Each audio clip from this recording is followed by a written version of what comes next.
जय हिंद, वंदे मातरम। बहुत बहुत स्वागत है आपका टीम निशा पर। तो आज हम डिस्कस करने जा रहे हैं दिसंबर 2024 के current affairs, top 100 current affair quiz. तो ये हमारी सीरीज है जिसमें हम मंथली करंट अफेयर्स को अराउंड 100 टू 110 क्वेश्चंस में कवर करते हैं। The idea is very clear कि क्वेश्चंस के थ्रू आपका पूरा का पूरा करंट अफेयर्स कवर हो जाए। सारी न्यूज जो है, national, international, finance, sports, defence, important जो है personalities, awards and honours, important days, सारी न्यूज को हम यहां पर कवर करने वाले हैं। शुरुआत करते हैं आज के सेशन की। आगे बढ़ने से पहले एक ब्रीफ जानकारी। If you are preparing for appearing for CDS 1 2025 examination, please do go and enrol for the mock test. दो मॉक टेस्ट हम करने जा रहे हैं 30th of March and 6th of April को, जीएस और इंग्लिश। ठीक है जी, जीएस और इंग्लिश का होगा, उसी टाइम पे होगा, संडे का दिन रखा है और जो है ऑल इंडिया लेवल पर ये टेस्ट होने वाला है। ठीक है जी, चलिए ओके। उसके अलावा obviously chapter wise NCERT quizzes के लिए ncrtquiz.com है, which you can go and access. पहला क्वेश्चन नेक्स्ट आपका, which ministry has launch the C PACE to streamline the corporate exits and improvement the ease of doing business. किस ministry ने launch किया है ये पर्टिकुलर प्रोग्राम, सी pace. ठीक है, अब नाम से आप देख सकते हैं कॉर्पोरेट एग्जिट्स। देखो इंडिया में हमेशा ये बात कही जाती है कि ईज ऑफ डूइंग बिजनेस को बेहतर करना। ठीक है, कंपनी खोलना भी बहुत मुश्किल है और कंपनी बंद करना उससे भी ज्यादा मुश्किल है। तो बहुत सारे प्रोसेसेस हैं, उनको स्ट्रीमलाइन किया जाए। ठीक है, ताकि बिजनेसेस को शुरू करना भी आसान हो और इन केस अगर किसी कंपनी को लगता है कि भाई वो अच्छा नहीं चल रही है, ठीक है, तो उसको एग्जिट करना भी आसान हो। क्योंकि बहुत सारे रिसोर्सेज हैं, जब वो जल्दी से वाइंड अप होगी कंपनी तो वो रिसोर्सेज फ्री हो सकेंगे और कहीं और जगह लग सकेंगे, क्योंकि अल्टीमेटली देश के रिसोर्सेज हैं वो, ठीक है, वो प्रोडक्टिव जो है किसी और जगह प्रोडक्टिव हो सकते हैं। सो ministry of labour employment, commerce and industry, corporate affairs, law and justice. तो आंसर है आपका कॉर्पोरेट अफेयर्स। ठीक है जी। सो सेंटर, इसका फुल फॉर्म क्या है सीपीएस का? Centre for processing accelerated corporate exit. ठीक है जी। जिसमें ये इंश्योर किया जाएगा कि कंपनी जो है 70 टू 90 डेज में जो है पूरा का पूरा प्रोसेस कंप्लीट हो जाए। It aims to complete voluntarily winding up within 6 months। और 5th August 2024 CPS also processes e-forms for striking of LLPs, limited liability partnerships, LLPs। ये मिनिस्ट्री ऑफ कॉर्पोरेट अफेयर्स ने लॉन्च किया है। सेंट्रलाइजेस and simplifies company closure. ये operate करता है registrar of companies के तहत, ठीक है, जो कि आता है एमसीए के तहत, और ईज ऑफ डूइंग बिजनेस को एनहेंस करेगा bye eliminating the physical interaction.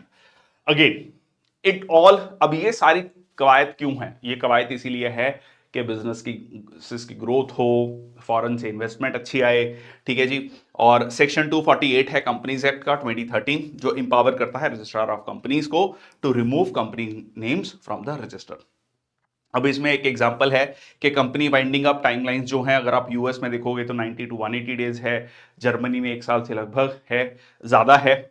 India में ये किसी समय पर 2 से 3 साल या उससे भी ज्यादा। ठीक है, तो कंपनी वाइंड अप करना इट्स अ प्रोसेस अपने आप में, तो उसको सिंप्लीफाई करने की बात है।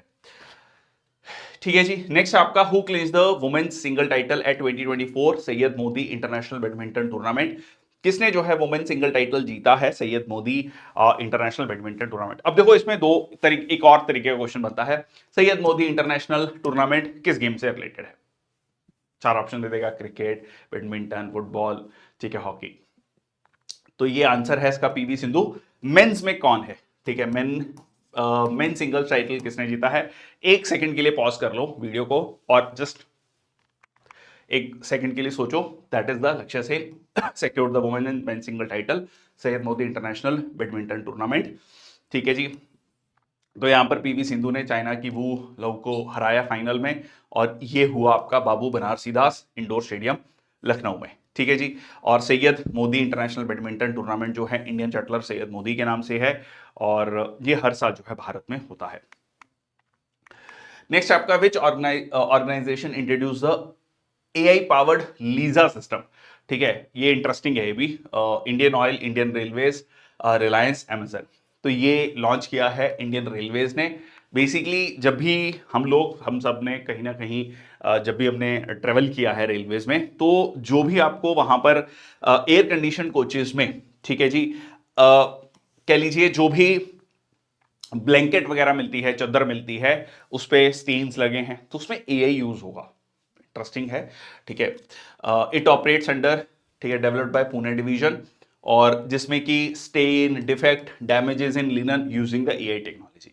तो एआई टेक्नोलॉजी के थ्रू उसको पता लगेगा और बेटर सर्विसेज जो है इंडियन रेलवेज अपने कस्टमर्स को दे पाएगा। तो इससे एफिशिएंसी इंप्रूव होगी, मैनुअल लेबर कम होगा, modernises linen management for a cleaner travel experience. ठीक है जी। On which date is Indian Navy Day observed annually? ठीक है, 2 3 4 5। तो इसको याद रखने का तरीका, ऑपरेशन ट्राइडेंट। एक आपने मूवी देखी होगी दिसंबर 16, ठीक है, दिसंबर 16 अगर नहीं देखी है, बड़ी अच्छी मूवी है, अभी नहीं, एग्जाम के बाद देख लेना। तो बेसिकली 16 दिसंबर वो हिस्टोरिक डे है जब इंस्ट्रूमेंट, मतलब जो पाकिस्तान ने सरेंडर किया था, ठीक है, 1971 वॉर में 13 दिन ये वॉर चली थी। तो 4 दिसंबर को ऑपरेशन ट्राइडेंट लॉन्च किया गया था। ट्राइडेंट, ठीक है, ट्राइडेंट लॉन्च किया गया था नेवी के द्वारा, इंडियन नेवी के द्वारा। तो इसको याद रखना कैसे है, थोड़ा फैक्ट है, तो ऐसे याद रखना 9 और 4, ठीक है, 9 और 4 बड़ा सिमिलर से बनाया जाता है। तो नौ सेना, ठीक है, 9 आता है नौ सेना और ये 4, ठीक है। या फिर आप इसको ट्राइडेंट, ट्राइडेंट है ऑपरेशन, तो ट्राई मतलब 3, 3 के अगला 4, ठीक है, तो ये 4 दिसंबर को मनाया जाता है। Okay, to honour the navy's contribution to maritime security disaster relief defence operation Trident, जो सक्सेसफुल नेवल स्ट्राइक था on Karachi during the 1971 India Pakistan war, showcasing India's naval strength and power through innovation and indigenisation. और motto क्या है? शम नो वरुणा, ठीक है जी, may the lord of oceans be auspicious unto us. तो ये है जो है motto. Consider the following statements regarding the प्रधानमंत्री ग्रामीण डिजिटल साक्षरता अभियान। नाम से क्लियर है, डिजिटल साक्षरता। देखो इंडिया का जो डिजिटल इंडिया मिशन है वो कंपैरेटिवली बहुत सक्सेसफुल रहा है। यूपीआई उसमें आप एक एग्जांपल ले सकते हैं। तो the scheme aims to make 6 crore rural households digitally literate, covering 1 member per household. में ट्रांजैक्शंस कैसे करनी है, ऑनलाइन फॉर्म कैसे भरना है, ये छोटी छोटी डिजिटल स्किल्स जिसे कहा जाता है, मतलब गवर्नमेंट की सर्विसेज को आप एक्सेस कैसे कर सकते हैं, ठीक है, डिजिटली ऑनलाइन बैठ के। So it specifically targets marginalised sections including SC ST, BPL, women, differently abled persons and minorities. और जो ड्यूरेशन है ट्रेनिंग प्रोग्राम का वो 50 घंटे है, which must be completed in a minimum of 15 days. तो ये सही है, ये सही है। हम अपने पेरेंट्स के केस में भी देखते हैं, मतलब बहुत सारे के वो दे आर लाइक, मतलब उनको ऑनलाइन पेमेंट्स करने के लिए कहा जाए या डिजिटल, तो वो थोड़ा सा हिचकिचाते हैं। तो यही हिचकिचाहट जो है दूर करनी है, specially in the rural areas. और ये 50 घंटे नहीं है जी, ठीक है, ये भी गलत है। तो ये आपका basically minimum 10 days and maximum 30 days, ठीक है, 20 आवर्स का है ये जो कोर्स है। तो आंसर क्या हो जाएगा आपका 1 और 2, ठीक है। तो ये पहली दो स्टेटमेंट सही हैं, ठीक है। Aims to make 6 crore person in rural areas digitally literate, at least हर हाउस होल्ड में एक व्यक्ति डिजिटली लिटरेट होना चाहिए, ठीक है। Marginalised groups SC ST BPL, और इसमें 20 hours, 10 days and 30 days, minimum 10 days maximum 30 days. Pradhan Mantri Gramin digital Saksharta Abhiyan. Okay, next आपका consider the following statements regarding the world drought atlas. नाम से क्लियर है, विश्व का ड्रॉट, कहां कहां सूखा पड़ रहा है। वर्ल्ड ड्रॉट एटलस प्रिडिक्ट्स कि 75% of the global population will face drought impacts by 2050। जिस तरीके से डिफॉरेस्टेशन हो रहा है, जिस तरीके से डेवलपमेंट के नाम पे इन्वायरमेंटल डिग्रेडेशन हो रहा है, तो 75% population by 2050 will face the drought like condition, ठीक है, पानी की कमी होगी, सूखा पड़ेगा। It was launched by United Nations Environment Programme and the European space Agency. The atlas identifies key 5 key impact areas including the water supply and agriculture. तो ये सही है, ये भी सही है, ये गलत है। आंसर है आपका 1 और 3, क्योंकि जो ये लॉन्च किया गया था, atlas was launch by United Nation convention to combat desertification, UNCCD.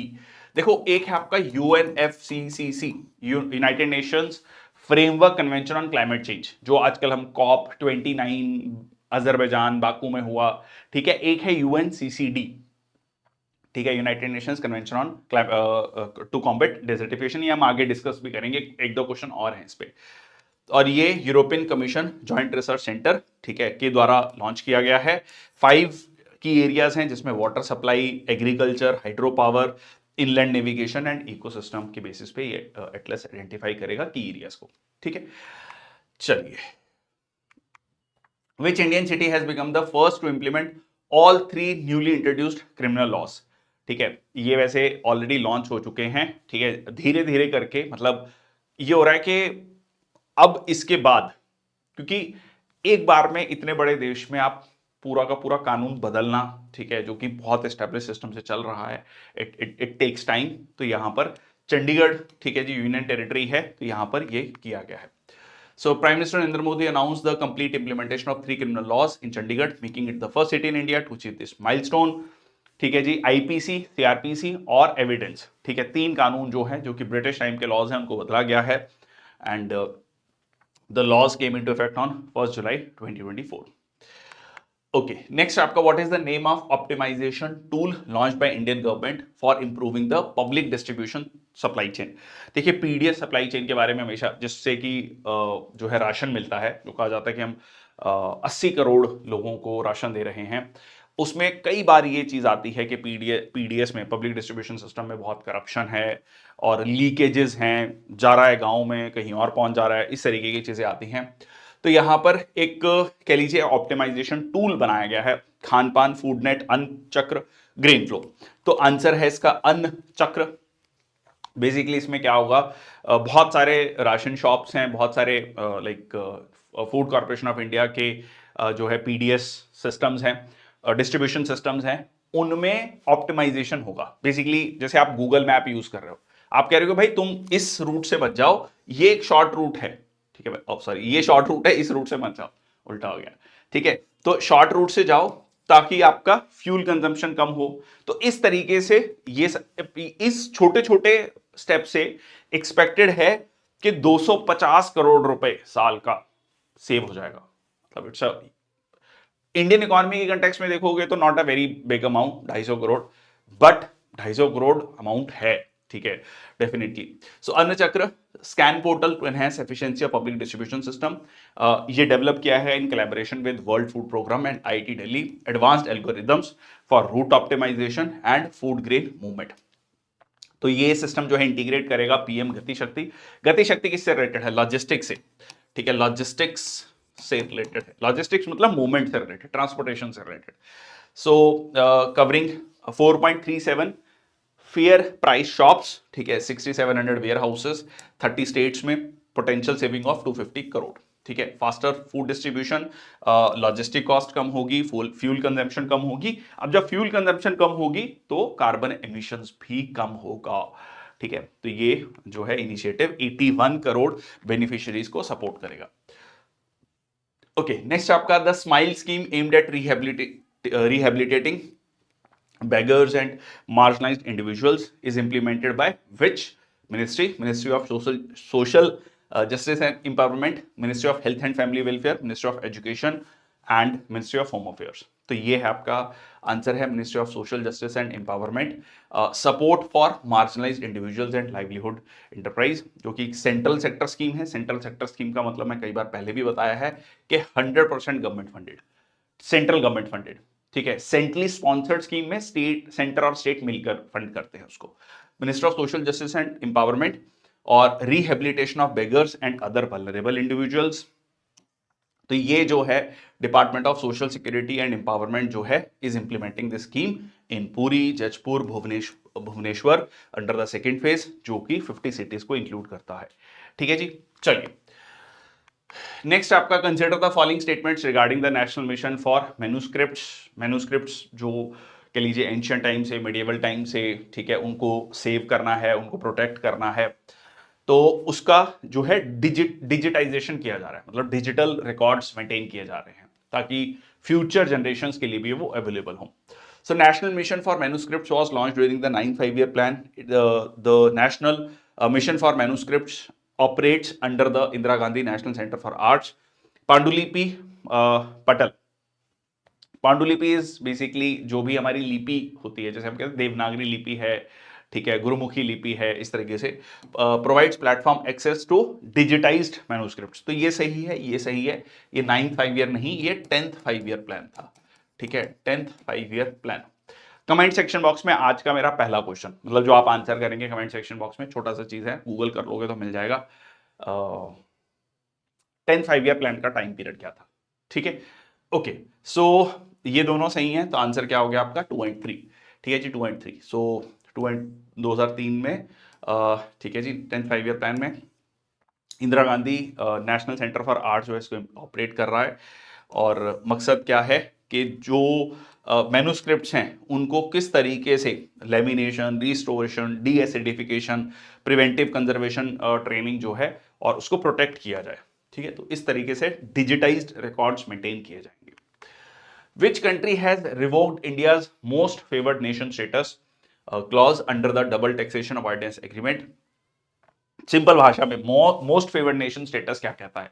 देखिए, एक कैसे समझ लो कि एक दूसरे देश के साथ भारत का एक समझौता है कि भाई आप हमारे प्रोडक्ट्स पे टैक्सेस कम लगाओ, हम आपके प्रोडक्ट पे टैक्सेस कम लगाएंगे। ये बेसिकली वर्ल्ड ट्रेड ऑर्गेनाइजेशन का एक, कह लीजिए, एक तरीका है मोस्ट फेवर्ड नेशन स्टेटस का, जो आप बहुत सारे देशों को देते हैं, ठीक है, जिनके साथ आपके संबंध ठीक ठाक हैं, अच्छे हैं, उनको देते हैं। अब हुआ क्या है, नेस्ले कंपनी, आई होप आप सबने सुना होगा नेस्ले कंपनी के बारे में, तो उसको लेकर एक सुप्रीम कोर्ट की जजमेंट आई है, ठीक है, और जो कि स्विट्जरलैंड की गवर्नमेंट को पसंद नहीं आया है, ठीक है, स्विट्जरलैंड है इसका आंसर, स्विट्जरलैंड की गवर्नमेंट को पसंद नहीं आया है, तो उन्होंने ये एमएफएन स्टेटस भारत से हटा लिया है। इसका नुकसान क्या होगा भारत को, हमारा जो एक्सपोर्ट है स्विट्जरलैंड को लेकर वो प्रभावित होगा, स्विट्जरलैंड से जो इन्वेस्टमेंट आनी है भारत में किसी भी तरीके से एफडीआई के रूप में, वो भी प्रभावित होगी, ठीक है। अब देखो, ठीक है, अब इसमें हो सकता है कि कुछ बातचीत से मसला सॉल्व हो, बट अभी के लिए उन्होंने ये हटा लिया है। सो अंडर द दिस, ठीक है जी, effective from 1st January 2025, this may increase the tax burden on Indian companies operating in Switzerland and Swiss investors in India. MFN principle ensure करता है ट्रेड कंसेशंस जो कि एक कंट्री को दिए जाते हैं वो बाकी देशों को भी दिए जाए, ठीक है। India had previously revoked Pakistan MFN status in 2019।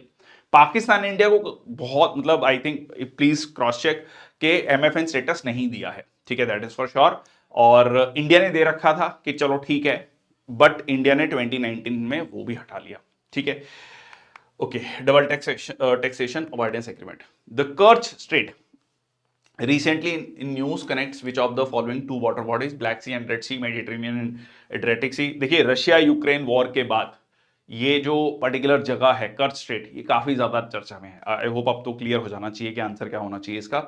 So Mediterranean sea and Adriatic sea, Adriatic sea, red sea and Arabian sea. देखो, रेड सी का तो सवाल ही नहीं उठता, लाल सागर तो बहुत दूर रह गया, ठीक है, ये कहानी खत्म हो गई। मेडिटेरेनियन सी भी नहीं है, Black Sea and the Sea of Azov, ठीक है। तो आंसर क्या है, डी। इसकी मैंने एक ट्रिक भी बताई है, देखो ये देखो, ये रहा आपका कर्च स्ट्रेट, ठीक है, और क्रीमियन पेनिनसुला जो कि 2014 में रशिया ने यूक्रेन से कब्जा कर लिया है, ठीक है। और ये देखो, ये है आपका कर्च स्ट्रेट, यहां पर ये सी ऑफ एजोव, ये ब्लैक सी, ठीक है। यहां पर है आपका बॉस्फोरस स्ट्रेट, ये सी ऑफ मरमरा, यहां पर डार्डेनल स्ट्रेट, यहां पर एजियन सी। इसकी मैंने एक ट्रिक भी कई बार बताई है, ठीक है।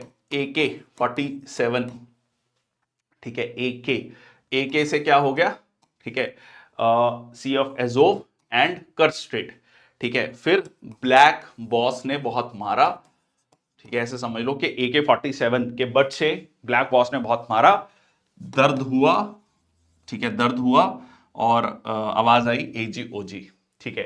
तो AK से हो गया सी ऑफ एजोव, फिर कर्च स्ट्रेट, ब्लैक से ब्लैक सी, बॉस से बॉस्फोरस स्ट्रेट, ठीक है। मारा, ब्लैक बॉस ने बहुत मारा, तो मारा से मरमरा सी, दर्द हुआ डार्डिनल स्ट्रेट, और उसके बाद आ गया AGOG एजियन सी, ठीक है। तो ये पूरा का पूरा मैंने आपको सीक्वेंस बता दिया, ये बहुत ही ज्यादा इंपॉर्टेंट है वर्ल्ड ज्योग्राफी में, और काफी ज्यादा चर्चा में है क्योंकि रशिया यूक्रेन वॉर के बाद काफी ज्यादा न्यूज़पेपर में इसको कवर किया गया इस एरिया को, ठीक है जी। जैसे अभी एग्जाम में पूछा गया था ओडेसा पोर्ट के बारे में, ओडेसा, नॉट उड़ीसा, उड़ीसा हमारा स्टेट है, ओडेसा, ठीक है, पोर्ट है। वनातु island recently news located in which ocean? Atlantic, south Pacific, Arctic and Indian ocean. तो ये है आपका साउथ पैसिफिक ओशन में वनातु आइलैंड। ठीक है, यहाँ पर बहुत तेज कह लीजिए मैग्नीट्यूड का, ठीक है, रिक्टर स्केल पे अर्थक्वेक आया। ठीक है, 7.3 causing major damage and potential casualties. Island nation in South Pacific Ocean, located east of Australia, west of Fiji. Capital Port Vila है। कंट्री में 13 प्रिंसिपल वॉल्केनिक आइलैंड्स हैं, छोटे छोटे आइलैंड्स हैं। ठीक है जी, और इसको जो है once colonized by Melanesians. It was called New Hebrides under Anglo-French rule before gaining independence in 1980. ठीक है जी, तो ये आप देख सकते हैं, ये रहा आपका पोर्ट विला, कैपिटल है। ये फिजी, वेरी इंपॉर्टेंट, जहां पर मूल रूप से भारतीय रहते हैं, काफी सारे भारतीय यहां पर रहते हैं। ठीक है, ऑस्ट्रेलिया आप देख सकते हैं। सोलोमन आइलैंड, ठीक है, थोड़ा सा इसको देख लो। सोलोमन आइलैंड जो कि है तो छोटा सा आइलैंड कंट्री, बट चाइना और यूएस दोनों ही जाके कहते हैं भाई तुम हमारे दोस्त हो। एक एक मतलब स्ट्रेटेजिक लोकेशन है इसकी, इसीलिए दोनों ही try to woo the you can say Solomon islands. ठीक है जी, ओके, सो ठीक है, नेक्स्ट इज ये न्यूजीलैंड हो गया आपका। Which Indian educationist was recently honoured with Bura Mapa and Patang titles by the Bhutan kings? Jigme Khesar Namgyel, Abdul Malik, Kiran Bir, Arun Kapoor, Sachin Sinha. सबसे पहले तो ये पतंग वो वाला पतंग नहीं है जो हम उड़ाते हैं। ठीक है, वो उड़ाने वाला पतंग नहीं है, एक टाइटल है बेसिकली। बताता हूं अभी क्या नाम है इसका, मतलब क्या है। तो ये सबसे पहले तो दिया गया है अरुण कपूर जी को, क्योंकि ये बहुत फेमस इंडियन एजुकेशनिस्ट हैं जिन्होंने एजुकेशन के फील्ड में भूटान में काफी अच्छा काम किया है। ठीक है जी, तो यहां पर आप देख सकते हैं इनको ये अवार्ड मिलता हुआ। सो बुरा माप, that is red scarf, ceremonial sword, पतंग। ठीक है, तो ये दिया गया है भूटान के किंग जिग्मे खेसर नामग्याल के द्वारा। This honour which confers the title of Dasho which is usually awarded to senior officials and non Bhutanese residents for outstanding contribution. तो उन्होंने बहुत सारे एजुकेशनल इंस्टीट्यूशंस एस्टेब्लिश किए हैं भूटान में, इंडिया में, ओमान में, और जो है भूटान के एजुकेशन सिस्टम को एडवांस आगे ले जाने में उनका काफी बड़ा योगदान रहा है। ठीक है जी, चलिए, which state will host the Suraj Kund international craft fair 2025? तो ये सूरज कुंड मेला होता कहां पर? बड़ा फेमस है ये मेला, फरीदाबाद, ठीक है, हरियाणा में। ठीक है जी, तो scheduled from 7 to 2025, Faridabad Haryana. ठीक है, 1.5 करोड़ रुपया जो है इंफ्रास्ट्रक्चर इंप्रूवमेंट के लिए दिया गया। Cultural showcase, business platform, artisans with global buyers, बहुत सारे लोग आते हैं। मतलब अब ये जो मेला है, ये सूरज कुंड मेला जो है काफी फेमस हो चुका है। ठीक है, India's handicrafts, handlooms, diverse cultural heritage. Anybody from Delhi NCR must be knowing about this, और बहुत सारे लोग यहाँ पर जाते हैं। ठीक है जी, और आइडिया यही है कि इंडिया के हैंडीक्राफ्ट्स को, ट्रेडिशनल हैंडीक्राफ्ट्स को, हैंडलूम्स को एक मार्केट मिले, एक मतलब एक कह लीजिए जो है एक्सपोर्ट्स बढ़ावा हो। ठीक है, the fair will feature 1150 huts with 1500 Indian and 250 international artisans. Consider the following statements regarding the India's first border solar village, Masali. So Masali village in Banaskantha, Gujarat, 40 km from the Pakistan border. The project was funded under the Kusum scheme by the Ministry of New and Renewable Energy, or it is a part of border development project to solarize 17 villages. तो ये सही है, 17 villages को solarise किया जाएगा। धीरे धीरे एक तरीका है रिन्यूएबल एनर्जी को प्रमोट करने का, तो ये भी सही है। इट इज बनासकांठा डिस्ट्रिक्ट में है। ठीक है, और सेकंड जो स्टेटमेंट है वो गलत है, क्योंकि ये प्रोजेक्ट फंड किया गया है रेवेन्यू डिपार्टमेंट के द्वारा, जो गुजरात का रेवेन्यू डिपार्टमेंट है, corporate social responsibility contributions and PM Surya Ghar Yojana. ठीक है, पीएम सूर्य घर योजना, और not under the Kusum scheme. Kusum scheme में बेसिकली खेतों में वो सोलर पंप्स लगाने, ठीक है, सोलर के थ्रू जो डीजल वाले पंप लगे होते हैं जिससे पानी निकाला जाता है, उसकी जगह सोलर पंप्स, तो वो है मेनली उसमें। ठीक है, तो ये दोनों स्टेटमेंट सही होगी, सेकंड स्टेटमेंट गलत है। Consider the following statements regarding the Marburg virus disease. ठीक है, ये हैम्बर्ग, मारबर्ग, ये जगह कहां पर है? कमेंट सेक्शन बॉक्स में लिखना, या थोड़ा एक सेकंड के लिए इस पे सोचना। Marburg disease is a hemorrhagic fever with no approved vaccines or treatment. पहला जो आउटब्रेक था वो युगांडा में हुआ 1967 में। The virus is transmitted from fruit bats and spreads through direct contact with bodily fluids. अच्छा, जनरली क्या होता है, हमें लगता है भाई बीमारी तो अफ्रीका से ही फैली होगी, अफ्रीका में ही जनरली ये होता है। ऐसा नहीं है। ये जो मार्बर्ग है ये जगह है जर्मनी में। ठीक है, तो सेकंड स्टेटमेंट गलत है। ठीक है, सेकंड स्टेटमेंट अगर आपकी गलत है तो स्टेटमेंट ही एक, मतलब एक ही ऑप्शन बचता है, variant 3। So Marburg virus disease severe haemorrhagic fever है, कोई इसमें अप्रूव्ड वैक्सीन या ट्रीटमेंट अभी तक नहीं है। ठीक है, it was reported in 1967 in Germany, linked with infected green monkeys. और ये ट्रांसमिट होता है fruit bats to human beings, फिर डायरेक्ट कॉन्टैक्ट बॉडीली फ्लूइड्स के थ्रू ये फैलता है। रवांडा जो है has declared its first ever Marburg virus disease outbreak after 42 days with no new cases as confirmed by the WHO।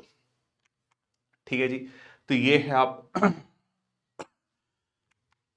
Which state government has declared the Rath Saptami as a state festival. रथ सप्तमी मतलब सातवां। Okay, Gujarat, Kerala, Orissa, Andhra Pradesh. ये सन festival है, तो answer है आपका आंध्र प्रदेश। ठीक है, रथ सप्तमी सो has declared Ratha Saptami as a state festival to be celebrated at Shri Surya Narayana Swamy temple, Srikakulam district में। ठीक है जी, यहाँ पर जो है इसको फेस्टिवल ऑफ द सन भी कहा जाता है, क्योंकि ये जो उत्तरायण डायरेक्शन की तरफ है ना, 22 दिसंबर को हम क्या कहते हैं कि जो साउथवर्ड मूवमेंट है सन की वो बंद हो गई है, मतलब खत्म हो गई है। ट्रॉपिक ऑफ कैप्रिकन पे सनराइज डायरेक्टली ओवरहेड है, now it start moving towards the north. अब इस दिन को बड़ा जो है सिंबॉलिक माना जाता है भारतीय कल्चर में, इंडियन कल्चर में। इसलिए 13 जनवरी को, हाँ जी, कौन सा दिन होता है 13 जनवरी, 14 जनवरी, कमेंट सेक्शन बॉक्स में लिख देना, बहुत ही फेमस डे है। तो उत्तरायण डायरेक्शन को बहुत इंपॉर्टेंट माना जाता है, तो उसी चीज को ये सेलिब्रेट करता है। ठीक है जी, so Ratha Saptami dedicated to lord sun, no significance rituals. ठीक है, कहां पर, आंध्र प्रदेश में, state festival. Which country has reported a noro virus outbreak in December 2024। किस कंट्री ने रिपोर्ट किया noro virus outbreak? China, US, South Korea, Uganda. वैसे भी दुनिया में अब जब भी कोई वायरस आउटब्रेक होता है ना, तो एक बार तो दुनिया भर में ना कितने शॉक वेव्स चली जाती हैं कि अरे देखो ये कहीं ये एपिडेमिक कहीं पैंडेमिक ना बन जाए। एपिडेमिक होता है कंट्री तक सीमित, कंट्री तक में फैल रहा है, पैंडेमिक हो गया पूरी दुनिया में जब वो फैल जाता है, बहुत सारे कंट्रीज में फैल जाता है मतलब। ठीक है, तो ये है आपका US reported a surge in norovirus cases in December 2024 with 91 outbreaks in early December, up from 69 in late November.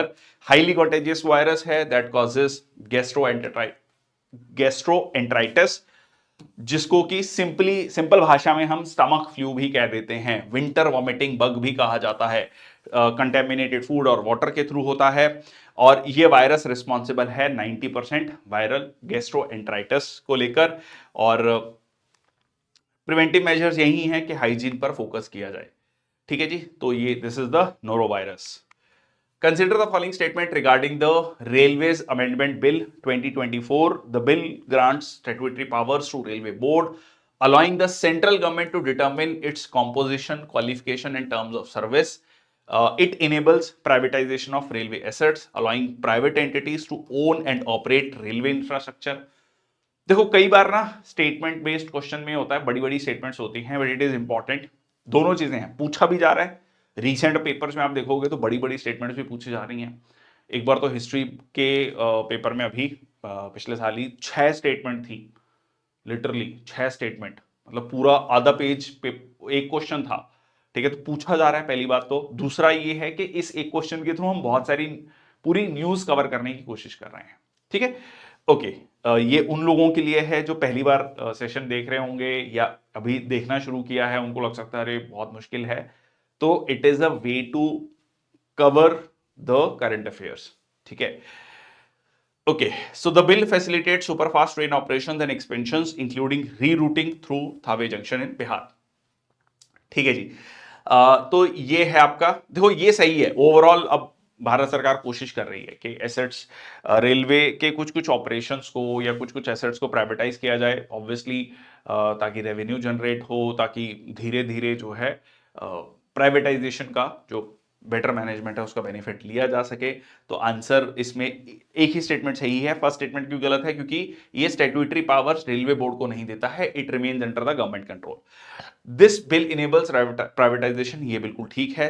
Third statement गलत क्यों है? क्योंकि ये कनेक्टिविटी को बढ़ाने की बात करता है पर कोई स्पेसिफिक मेंशन नहीं है superfast train expansion through Thawe junction in Bihar इसके प्रोविजंस में। ठीक है जी, चलिए। Which state launched Arun mission Arun Himveer to improve market access for local farmers? Uttarakhand, Sikkim, Arunachal Pradesh, Himachal Pradesh. ठीक है जी, कौन सी स्टेट ने जो है ये, तो अरुण से याद रखना अरुणाचल प्रदेश। ठीक है, अरुण से अरुणाचल प्रदेश, तो ये हो गया आपका सी।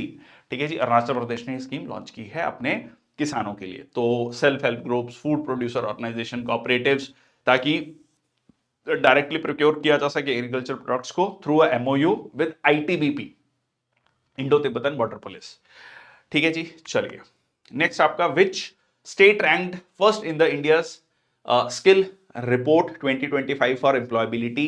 महाराष्ट्र, कर्नाटका, आंध्र प्रदेश, दिल्ली। तो कौन सी स्टेट जो है पहले रैंक कर रही है इंडिया स्किल्स रिपोर्ट में? तो आंसर है आपका महाराष्ट्र।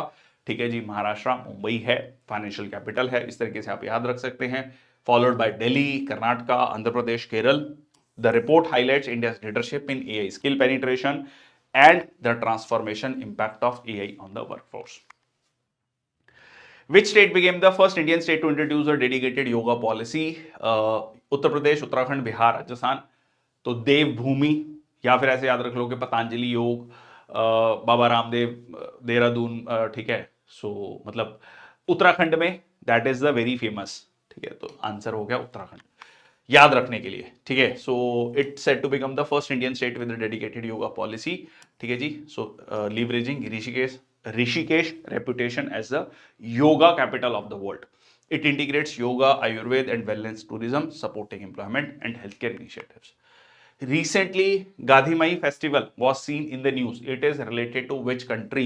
ठीक है जी, ये गाधीमई फेस्टिवल न्यूज में था क्योंकि इसमें एनिमल सेक्रीफाइस बड़े लेवल पे होता है, तो उसको लेकर काफी कंट्रोवर्सी रहती है इस देश में। तो आंसर है नेपाल। ठीक है जी, नेपाल में ये फेस्टिवल है।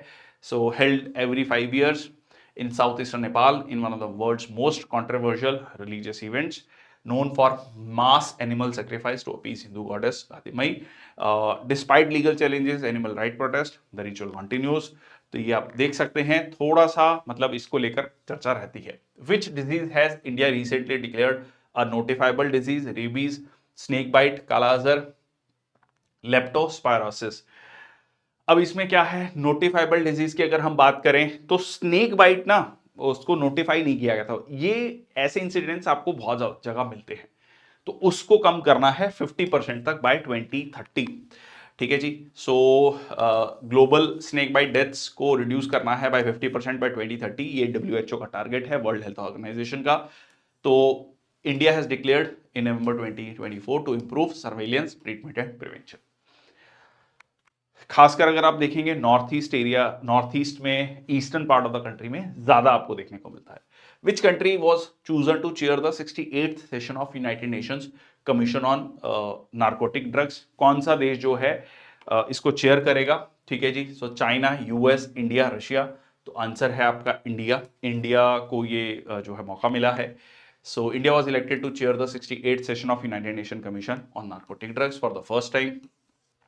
ठीक है, और इसका मकसद यही है कि किस तरीके से दुनिया भर में जो ग्लोबल जो ड्रग्स हैं उनका ट्रेंड्स क्या है और कैसे जो है उसको रोका जा सकता है, ये सारी चीजें यहाँ पर होंगी। और उसमें कन्वेंशन ऑन नार्कोटिक ड्रग्स 1961, ये ध्यान रखना, ये भी it can be asked also. अब उसमें किस तरीके का क्वेश्चन बन सकता है, ये 3 कन्वेंशन दे दी, उसको बोला क्रोनोलॉजिकल ऑर्डर में अरेंज करो, मतलब कौन पहले है, कौन सा पहले आया फिर बाद में आया। ठीक है, तो convention on psychotropic substances, convention against illicit traffic in narcotic drugs and psychotropic substances 1988। ठीक है जी, consider the following statements regarding the 16th conference of parties of UNCCD convention, United Nation convention to combat desertification. ठीक है जी, सो 16th, अच्छा आप confuse मत होना कि एक तरफ तो 29th COP is conference of parties. Conference of parties मतलब जो भी इसके मेंबर्स हैं वो मिल बैठकर बातचीत करेंगे, तो कंफ्यूज मत होना, वो UNFCC की है। ठीक है, UNFCCC, United Nations convention framework convention on climate change. ठीक है, so India is showcasing the Aravalli green wall project as a part of its commitment to combating desertification. Yes, India ने Aravalli green wall project show किया कि देखिए हम किस तरीके से डेजर्टिफिकेशन को रोक रहे हैं। ठीक है, उस मतलब एक सक्सेसफुल प्रोजेक्ट के रूप में it was established as a result of 1992 Rio earth Summit. ठीक है जी, बहुत फेमस हुई थी ये अर्थ समिट या रियो अर्थ summit, Rio de Janeiro Brazil में ये हुआ था। ये बिल्कुल ठीक है, ये भी ठीक है और ये भी आपका ठीक है। तो आंसर है आपका 1 2 3। ठीक है, सऊदी अरेबिया में is being held in Riyadh, Saudi Arabia, marking the first ever session in West Asia. तो तीनों ही स्टेटमेंट ये ठीक है। ठीक है, तो इस बार जो conference focuses on sustainable land management with the theme our land our future. ठीक है जी, आर लैंड आर फ्यूचर। ठीक है, जो थीम था। India's first diabetes biobank has been established in which city. India का पहला डायबिटीज बायोबैंक कहां पर एस्टैब्लिश किया गया है? बेंगलुरु, न्यू दिल्ली, चेन्नई, हैदराबाद।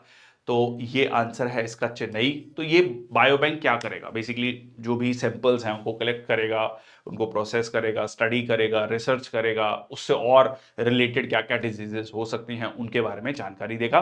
तो ये एक पहला इंडिया का पहला डायबिटीज बायोबैंक एस्टेब्लिश किया गया है चेन्नई में। ठीक है, तो ये कोलैबोरेशन है Indian council of medical research का and Madras diabetes research foundation के द्वारा। What is the primary aim of Kisan Kavach, India's first indigenous anti-pesticide bodysuit?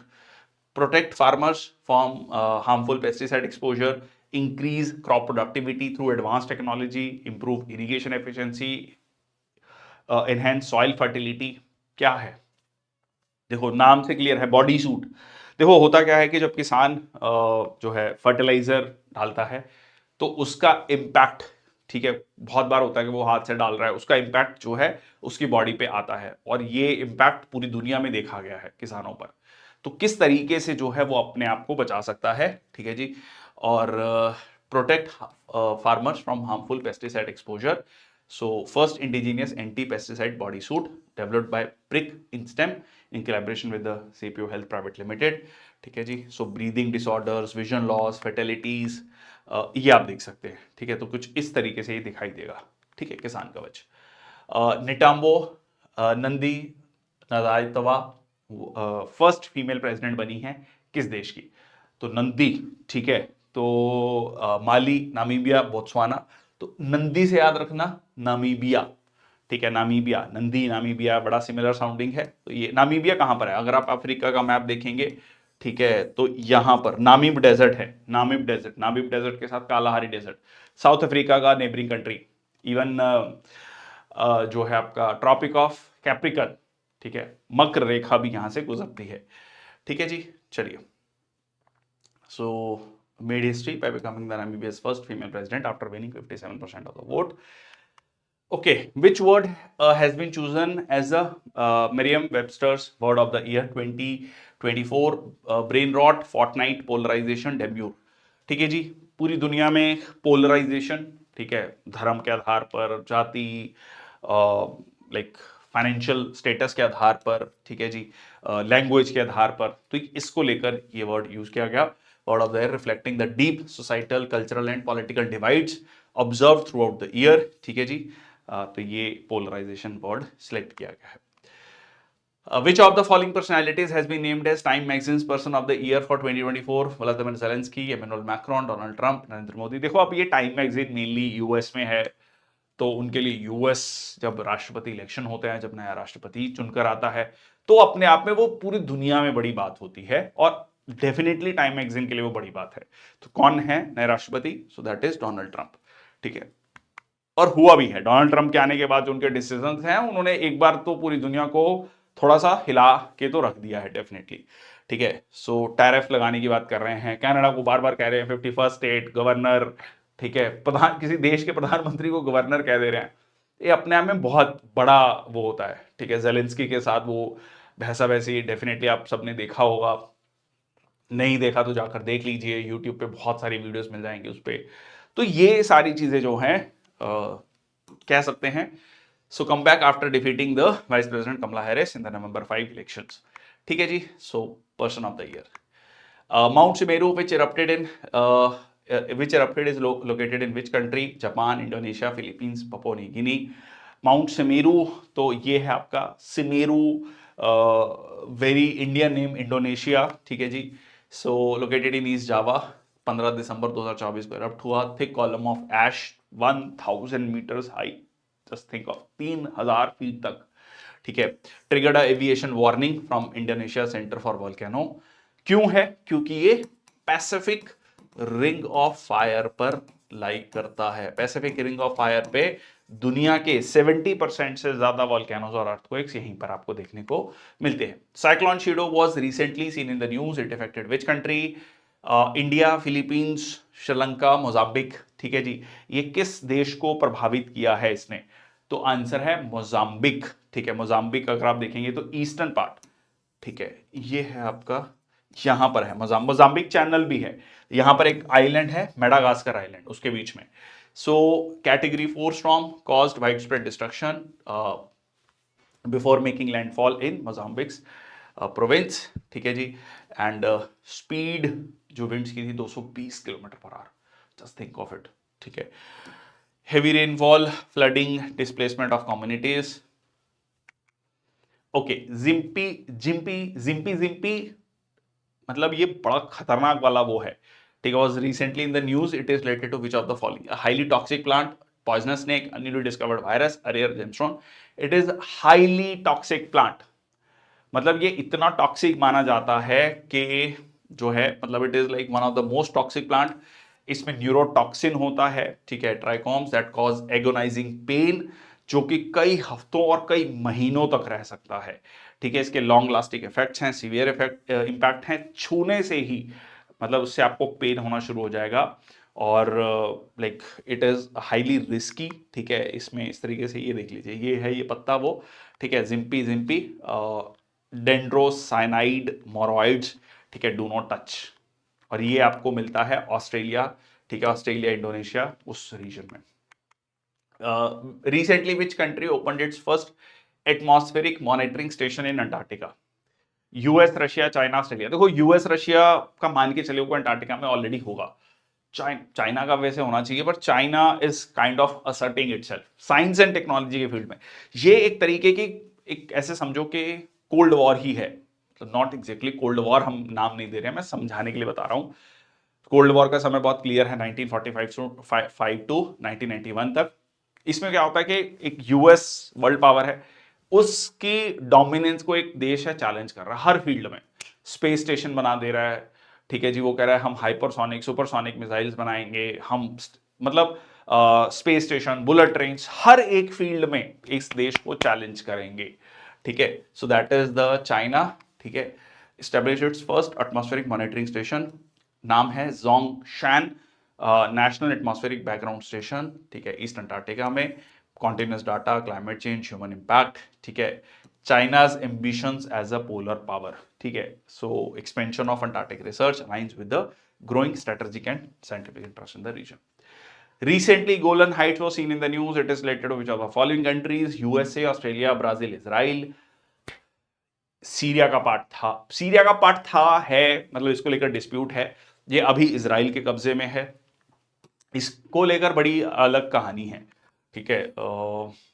ठीक है, एक व्यक्ति था Ali Cohen, Ali Cohen, I don't know, आप इस पे एक सीरीज भी है, ठीक है, आई नो किस ओटीटी प्लेटफॉर्म पे है, सीरीज है, 6-7 एपिसोड है, बड़ा इंटरेस्टिंग है। कि एक व्यक्ति, आप ये सोचो कि एक व्यक्ति, एक स्पाई, उसको पहले अर्जेंटीना भेजा जाता है, फिर अर्जेंटीना के थ्रू आते आते वो सीरिया आता है।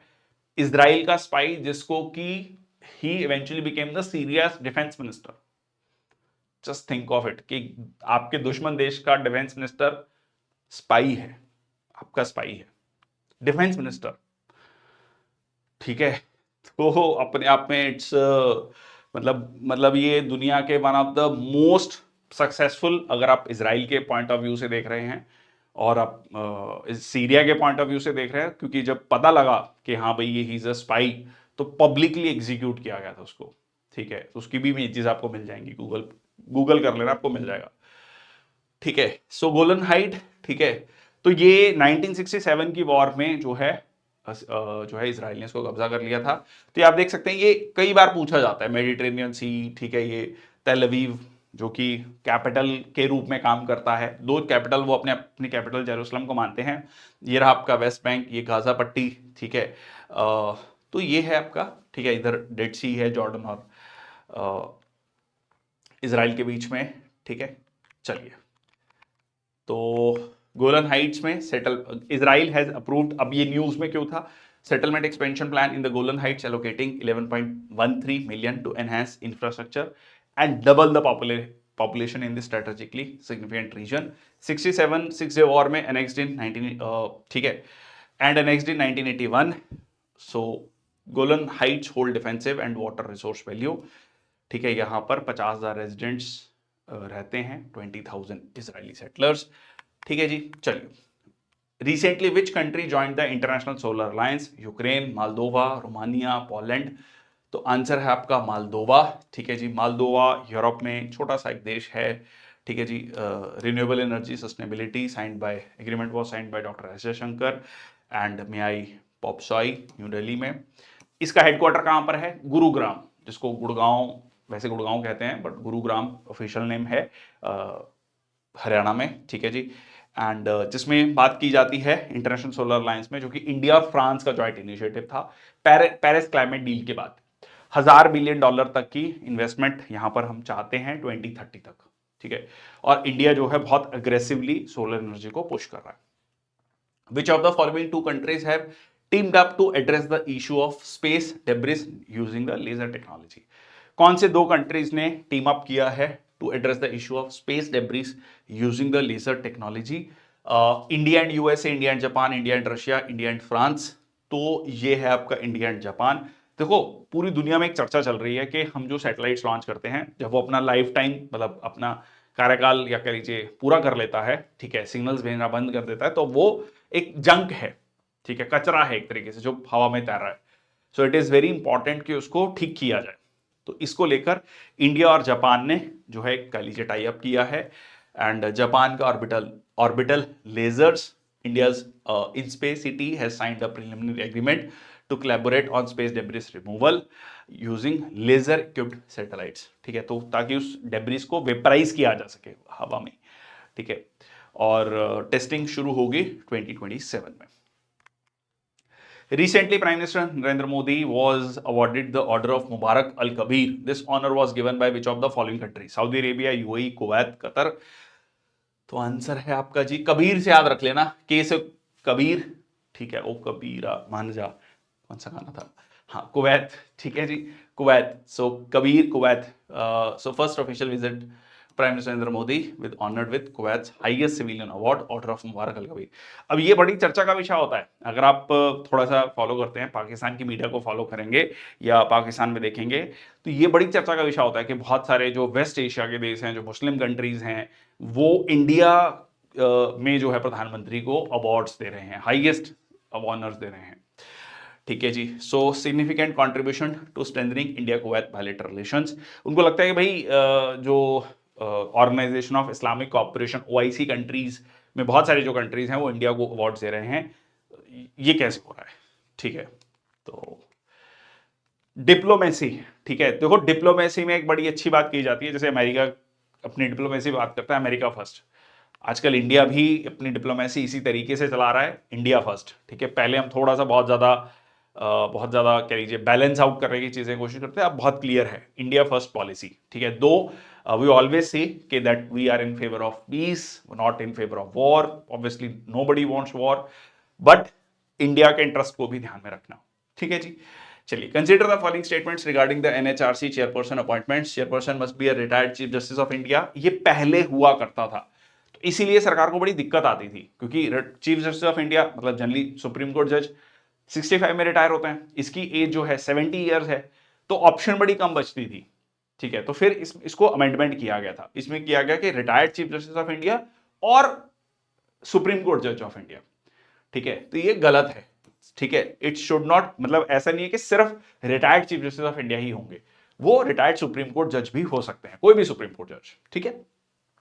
The president appoints the chairperson on the recommendation of the committee including PM, CJI, leader of opposition. जी नहीं, इसमें 6 लोग होते हैं, ठीक है। इसमें प्रधानमंत्री होते हैं, ठीक है, लीडर ऑफ ओपोजिशन होते हैं लोकसभा के एंड राज्यसभा के, होम मिनिस्टर, कितने हो गए, 4 लोग हो गए, और speaker in Lok Sabha, speaker in Lok Sabha, और डिप्टी चेयरपर्सन, ठीक है। चेयरपर्सन क्यों नहीं है, क्योंकि चेयरपर्सन कौन होते हैं, वाइस प्रेसिडेंट ऑफ इंडिया, ठीक है। तो ऑर्डर ऑफ रेसिडेंस में जो है हायर, तो उनको नहीं रखा गया, डिप्टी चेयरपर्सन, डिप्टी चेयरपर्सन, ठीक है, राज्यसभा में।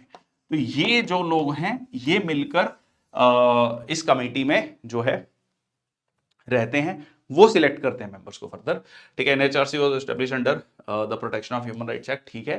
तो आंसर क्या हो जाएगा, नॉट करेक्ट पूछा है, ठीक है जी, नॉट करेक्ट। तो नॉट करेक्ट क्या आ गया, 1 एंड 2, ठीक है जी, तो 1 एंड 2। अभी किनको बनाया गया है, जस्टिस वी रामा सुब्रमण्यम, ठीक है, जस्टिस वी रामा सुब्रमण्यम, तो उनको जो है एनएचआरसी का चेयरपर्सन बनाया गया है। क्योंकि ये पोस्ट काफी समय से खाली थी, तो एक्टिंग चेयरपर्सन थी, ठीक है, महिला थी, और अब जो है यहाँ पर चेयरपर्सन फुल टाइम आ गए हैं। Consider the following statement regarding the UNESCO Asia Pacific award for cultural heritage conservation 2024। So अब द सहस वरार, ठीक है, sorry for the pronunciation, temple conservation project in Karnataka, ठीक है जी, Byramjee Jeejeebhoy Parsi charitable trust institution conservation project in Maharashtra was recognized for restoring historic education institution in Mumbai. और next है आपका ये जो प्रोजेक्ट है among the 8 winners from Asia Pacific region. तो ये सही है, ये भी सही है, ये प्रोजेक्ट कर्नाटका में नहीं है, ये तमिलनाडु में है, ठीक है, ये तमिलनाडु में है। तो करेक्ट क्या हो गया आपका 2 एंड 3, ठीक है जी। तो ये तमिलनाडु में है, received the award of distinction not the award of merit, ठीक है। ये conservation project honoured for restoring historical educational institution इन मुंबई। और यूनेस्को अवार्ड्स जो हैं वो दिए गए बैंकॉक थाईलैंड में for with 8 winners selected from the Asia Pacific region. अब ये न्यूज में क्यों था, क्योंकि ये तमिलनाडु में, ठीक है जी, Maharashtra won the UNESCO Asia Pacific awards. Okay, which of the following pairs won the FIFA Men's and Women's Best Player Award for 2024? Vinicius Junior and Caroline Graham Hansen, Rodri, Aitana Bonmati, Vinicius Junior and Aitana Bonmati, Jude Bellingham। तो answer है आपका सी, ठीक है जी। We से victory याद रख लेना, ठीक है, बॉनमाटी, तो ये ब्राजील से हैं, and real Madrid best FIFA men's player 48 points. Etena Bonmati, Spain, Barcelona, very famous best FIFA's women player, 52 points. Who won the Turner Prize? Lubana Hamid, Veronica Ryan, Jasleen Kaur, Heather Phillipson. So answer है आपका जसलीन कौर। भारतीय मूल की हैं, Scottish हैं, Scotland UK का part, ठीक है जी। Glasgow born, Scottish Sikh artist, won the Turner Prize 2024 for her solo exhibition Alter। ये कंबाइन करता है स्कल्पचर को, साउंड को, म्यूजिक को, focusing on community, cultural inheritance और एंटी कॉलोनियल स्ट्रगल्स को। तो ये जो है one of the most prestigious awards माना जाता है कंटेम्प्रेरी आर्ट में। It was established in 1984, patterns of the new art. तो ये आप देख सकते हैं, Jasleen Kaur. Who won the Sahitya Academy Award 2024 in English language for her novel John Keats, Eastern Care, William Wordsworth, T.S. Eliot। ठीक है जी, साहित्य अकेडमी अवार्ड 2024 जो है इंग्लिश लैंग्वेज में किसको दिया गया है? सो आंसर है ईस्टराइन Kire. Okay, Sahitya Akademi award in 2024 in English for her novel Spirit Nights। Sahitya Akademi awards were announced recently honouring Easterine Kire for literary excellence in English fiction. ये देख सकते हैं, स्पिरिट ऑफ द नाइट्स, ठीक है जी। चलिए, साहित्य अकेडमी अवार्ड के बारे में बात करें तो 1954 में स्टैब्लिश किया गया था बाय द साहित्य academy, India's national academy of letters. Outstanding literary work 24 languages में दिया जाता है, 22 लैंग्वेजेस इट शेड्यूल की, और इंग्लिश और राजस्थानी, ठीक है जी। Includes poetry, novel, short stories, plays, literary criticism. Winners receive a plaque, shawl and a cash prize of 1 lakh, ठीक है जी। और फर्स्ट इंग्लिश लैंग्वेज विनर रहे हैं आर के नारायण फॉर द गाइड। चलिए, नेक्स्ट आपका हु वॉन द 34th व्यास सम्मान, ठीक है, 34th व्यास सम्मान 2024। ज्ञान चतुर्वेदी, सूर्यबाला, नसीरा शर्मा, असगर वजाहत। सो आंसर है सूर्यबाला। ठीक है जी। सो रिनोन्ड हिंदी राइटर, इनको दिया गया है फॉर हर नॉवल कौन देश का वासी, कौन देश का वासी, वीनू की डायरी। तो ये आप देख सकते हैं। ठीक है जी। बेसिकली कल्चरल कन्फ्लिक्ट है, identity struggles of Indian youth in America, उस चीज को दर्शाया गया है। और इंस्टीट्यूटेड बाय के बिरला फाउंडेशन, 4 लाख का इसमें प्राइज होता है, साइटेशन। और selection committee was led by professor Ramji Tiwari. और recently conferred upon Suryabala, recognising her outstanding contribution to Hindi literature. Next आपका who won the Rashtriya Tansen सम्मान 2023? उस्ताद अमजद अली खान, सतीश व्यास, रविशंकर, पंडित स्वपन चौधरी। तो ये दिया गया है पंडित स्वपन चौधरी को राष्ट्रीय तानसेन सम्मान। अब तानसेन से आप समझ सकते हैं म्यूजिक से रिलेटेड है। ठीक है जी। Padma Shri recipient, tabla maestro, and presented during the 100th Tansen Sangeet Samaroh in Gwalior. और जो है he is a master of Farrukhabad gharana, received 5 lakh cash prize and citation plaque. और रिसेंटली जो है ये दिया गया पंडित स्वप्न चौधरी को, contribution to Indian classical music. Next आपका recently travel and tourism development index 2024 was released. What was India's rank in the TTDI? 54th, 39th, 25th, 48th। तो India का रैंक काफी इंप्रूव हुआ है इसमें। रैंक इज 39th, जो कि improve हुआ है 54th इन 2021। मतलब 2021 में 54 था, तो ये कह लीजिए लगभग 3 सालों में बढ़कर 15 पॉइंट्स अप हो गया है।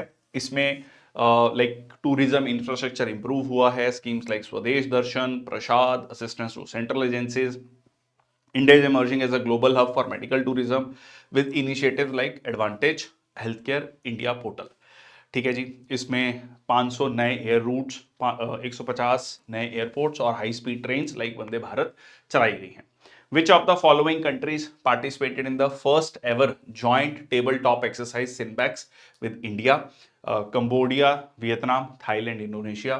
तो ये है आपका Cambodia, India, IN is India bilateral army exercise. ठीक है जी। तो दैट इज द कंबोडिया। देखो इसमें ना विनबैक्स हो गया, सिनबैक्स हो गया, ये बड़ा सिमिलर है, वियतनाम इंडिया, कंबोडिया इंडिया। ठीक है, तो ये याद रहेगा, ये बेसिकली एक्रोनिम है। Which of the following 2 countries participated with India in the Desert night trilateral air combat exercise? USA and UAE, UK and France, France and UAE, Russia and UAE। अब नाम से पहले तो ये देख लो कि डेजर्ट नाइट है तो UAE होगा। ठीक है, तो ये ऑप्शन मैं क्रॉस कर सकता हूं। तो आंसर है आपका फ्रांस एंड UAE। ठीक है जी। Desert night trilateral exercise, Arabian sea to strengthen defence corporation, interoperability.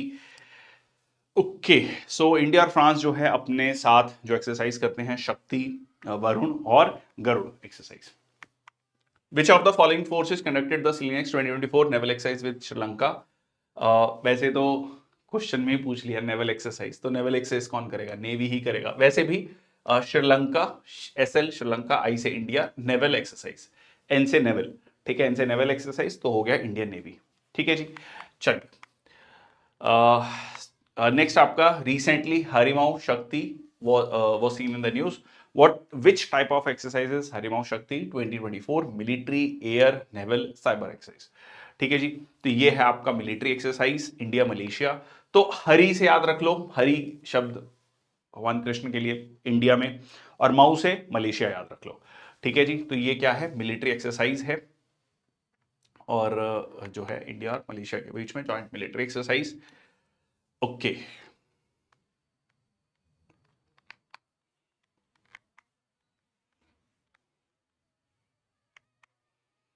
recently Dark Eagle was tested by the US military. It is which type of missile? Ballistic missile, cruise missile, hypersonic, anti-ship missile। तो ये है आपका hypersonic missile. ठीक है जी, hypersonic missile. US military successfully tested its long range hypersonic missile. इसको dark eagle भी कहा जाता है, at Cape Canaveral space force station. Cape Canaveral को अगर आप देखेंगे तो eastern, south eastern part of USA. ठीक है, और वेरी फेमस मियामी बीच। ठीक है, द मतलब नियर टू दैट। ठीक है जी।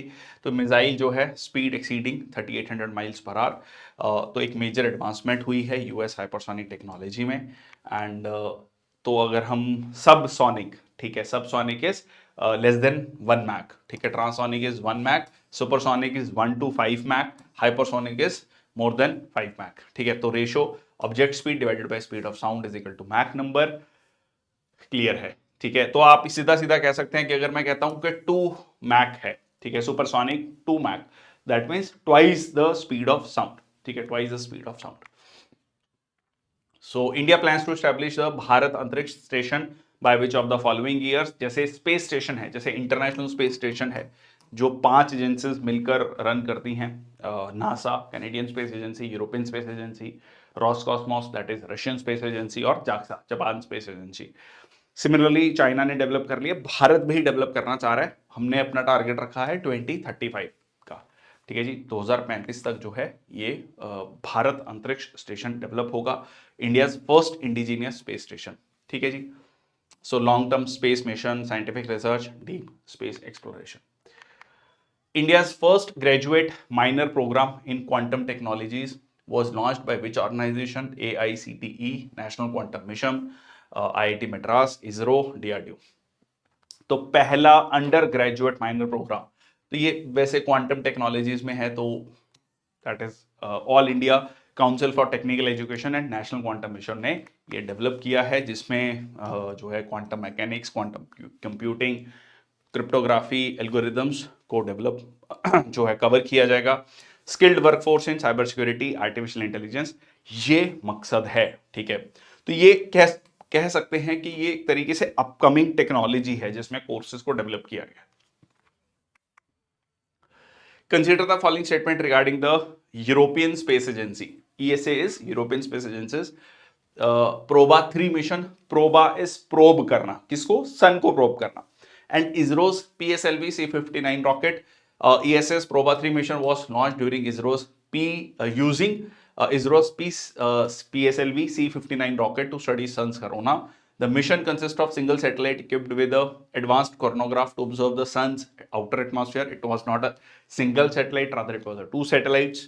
Proba 3 satellites were placed in a highly elliptical orbit with a perigee of 600 meters and an apogee of 60,000 kilometers. तो interesting है ये 600, मतलब जब नियरेस्ट पेरिजी होता है, नियरेस्ट पॉइंट पे 600 किलोमीटर है और फारदेस्ट पॉइंट 600 किलोमीटर 60,000 किलोमीटर है। ठीक है, तो ये सही है, आंसर है आपका 1 और 3। ठीक है जी, तो ये देख सकते हैं आप, 2 satellites occulter and coronagraph which works together in formation flying. ठीक है, ताकि सीधा to block the sun's direct light and sun के जो आउटर एटमॉस्फेयर को स्टडी करना। तो ये आप यहां पर देखो, ये बहुत ही नजदीक वाला पॉइंट है और ये फारदेस्ट है। ठीक है, ये फारदेस्ट पॉइंट है।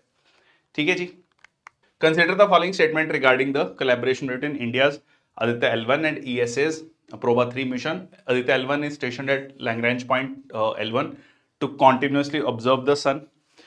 Both missions aim to study the sun's photosphere, providing valuable data on solar storms and space weather. The collaboration between Aditya L1 and Proba 3 will begin in 2025. तो यहाँ पर ये सही है। दो आदित्य L1 जो आदित्य L1 है वो L1, देखो नाम से भी वैसे क्लियर है आदित्य L1। ठीक है, वो L1 पॉइंट पर उसको स्टेशन किया गया है, but not in the case of PROBA 3 mission. ठीक है, तो पहला स्टेटमेंट सिर्फ L1 के बारे में बात कर रहा है, तो ये सही है। ठीक है, ये भी सही है, वैल्यूएबल डाटा प्रोवाइड करेगा सोलर स्टॉर्म, क्योंकि सन के बारे में, दोनों ही सन को स्टडी कर रहे हैं। ये सही नहीं है क्योंकि इसमें टाइम पीरियड नहीं दिया गया कि ये कब कोलैबोरेट करेंगे। ठीक है, मतलब बस ये कहा गया कि कोलैबोरेट करेंगे। ठीक है जी, सो Proba 3 does not simulate a solar eclipse but instead use the formation of flying technology, जो हमने लास्ट क्वेश्चन में भी देखा। ठीक है, सन के आउटर लेयर्स को स्टडी करेगा। They also provide valuable data on solar storms and space weather. ठीक है जी, collaboration between Aditya L1 is not officially scheduled to start in 2025. Okay, who won the under 19 Asia cup 2024 final? ठीक है जी, तो India, Bangladesh, Pakistan, Sri Lanka. ठीक है जी, किसने जो है अंडर 19 एशिया कप जीता है? ये जीता है बांग्लादेश ने। बांग्लादेश काफी स्ट्रांग चल रहा है अंडर 19 में, मतलब लिटरली होल्ड कर रहा है आजकल। ठीक है, मतलब टीम काफी इंप्रूव हो गई है। Defended under 19 Asia cup with 59 run victory over India, set a target of 199 runs. India bold out for 139। ठीक है जी, ओके, तो आप देख सकते हैं। Who won the Syed Mushtaq Ali trophy 2024? तो एक सैयद मोदी ट्रॉफी है, दैट इज इन बैडमिंटन, ये सैयद मुश्ताक अली है। ठीक है, सैयद मुश्ताक अली बहुत फेमस इंडियन क्रिकेटर रहे हैं। तो ये किसने जीता है? ठीक है जी, ये जीता है आपका मुंबई ने, defeated Madhya Pradesh bye 5 wickets. और ये बेसिकली 2020 मैच सीरीज शुरू की गई है। ठीक है, so born in 1914, died in 2005, first Indian to score a test century overseas. ठीक है, versus England. So aggressive batsman, known for entertaining like stroke play. ठीक है, famous partnership with Vijay Merchant. ठीक है, 203 रन की पार्टनरशिप 1936 में। और key player for Holkar in Ranji trophy and Syed Mushtaq Ali trophy, India's domestic 2020 tournament named after him. ठीक है, तो उनके नाम से ये टूर्नामेंट रखा गया। Who won the inaugural under 19 women's Asia Cup 2020 title? तो पहला जो अंडर 19 वुमेन एशिया कप जो टाइटल है वो किसने जीता? बांग्लादेश, पाकिस्तान, इंडिया, श्रीलंका? इंडिया ने। ठीक है जी, इंडिया ने जीता, डिफीटेड बांग्लादेश। ठीक है, at this.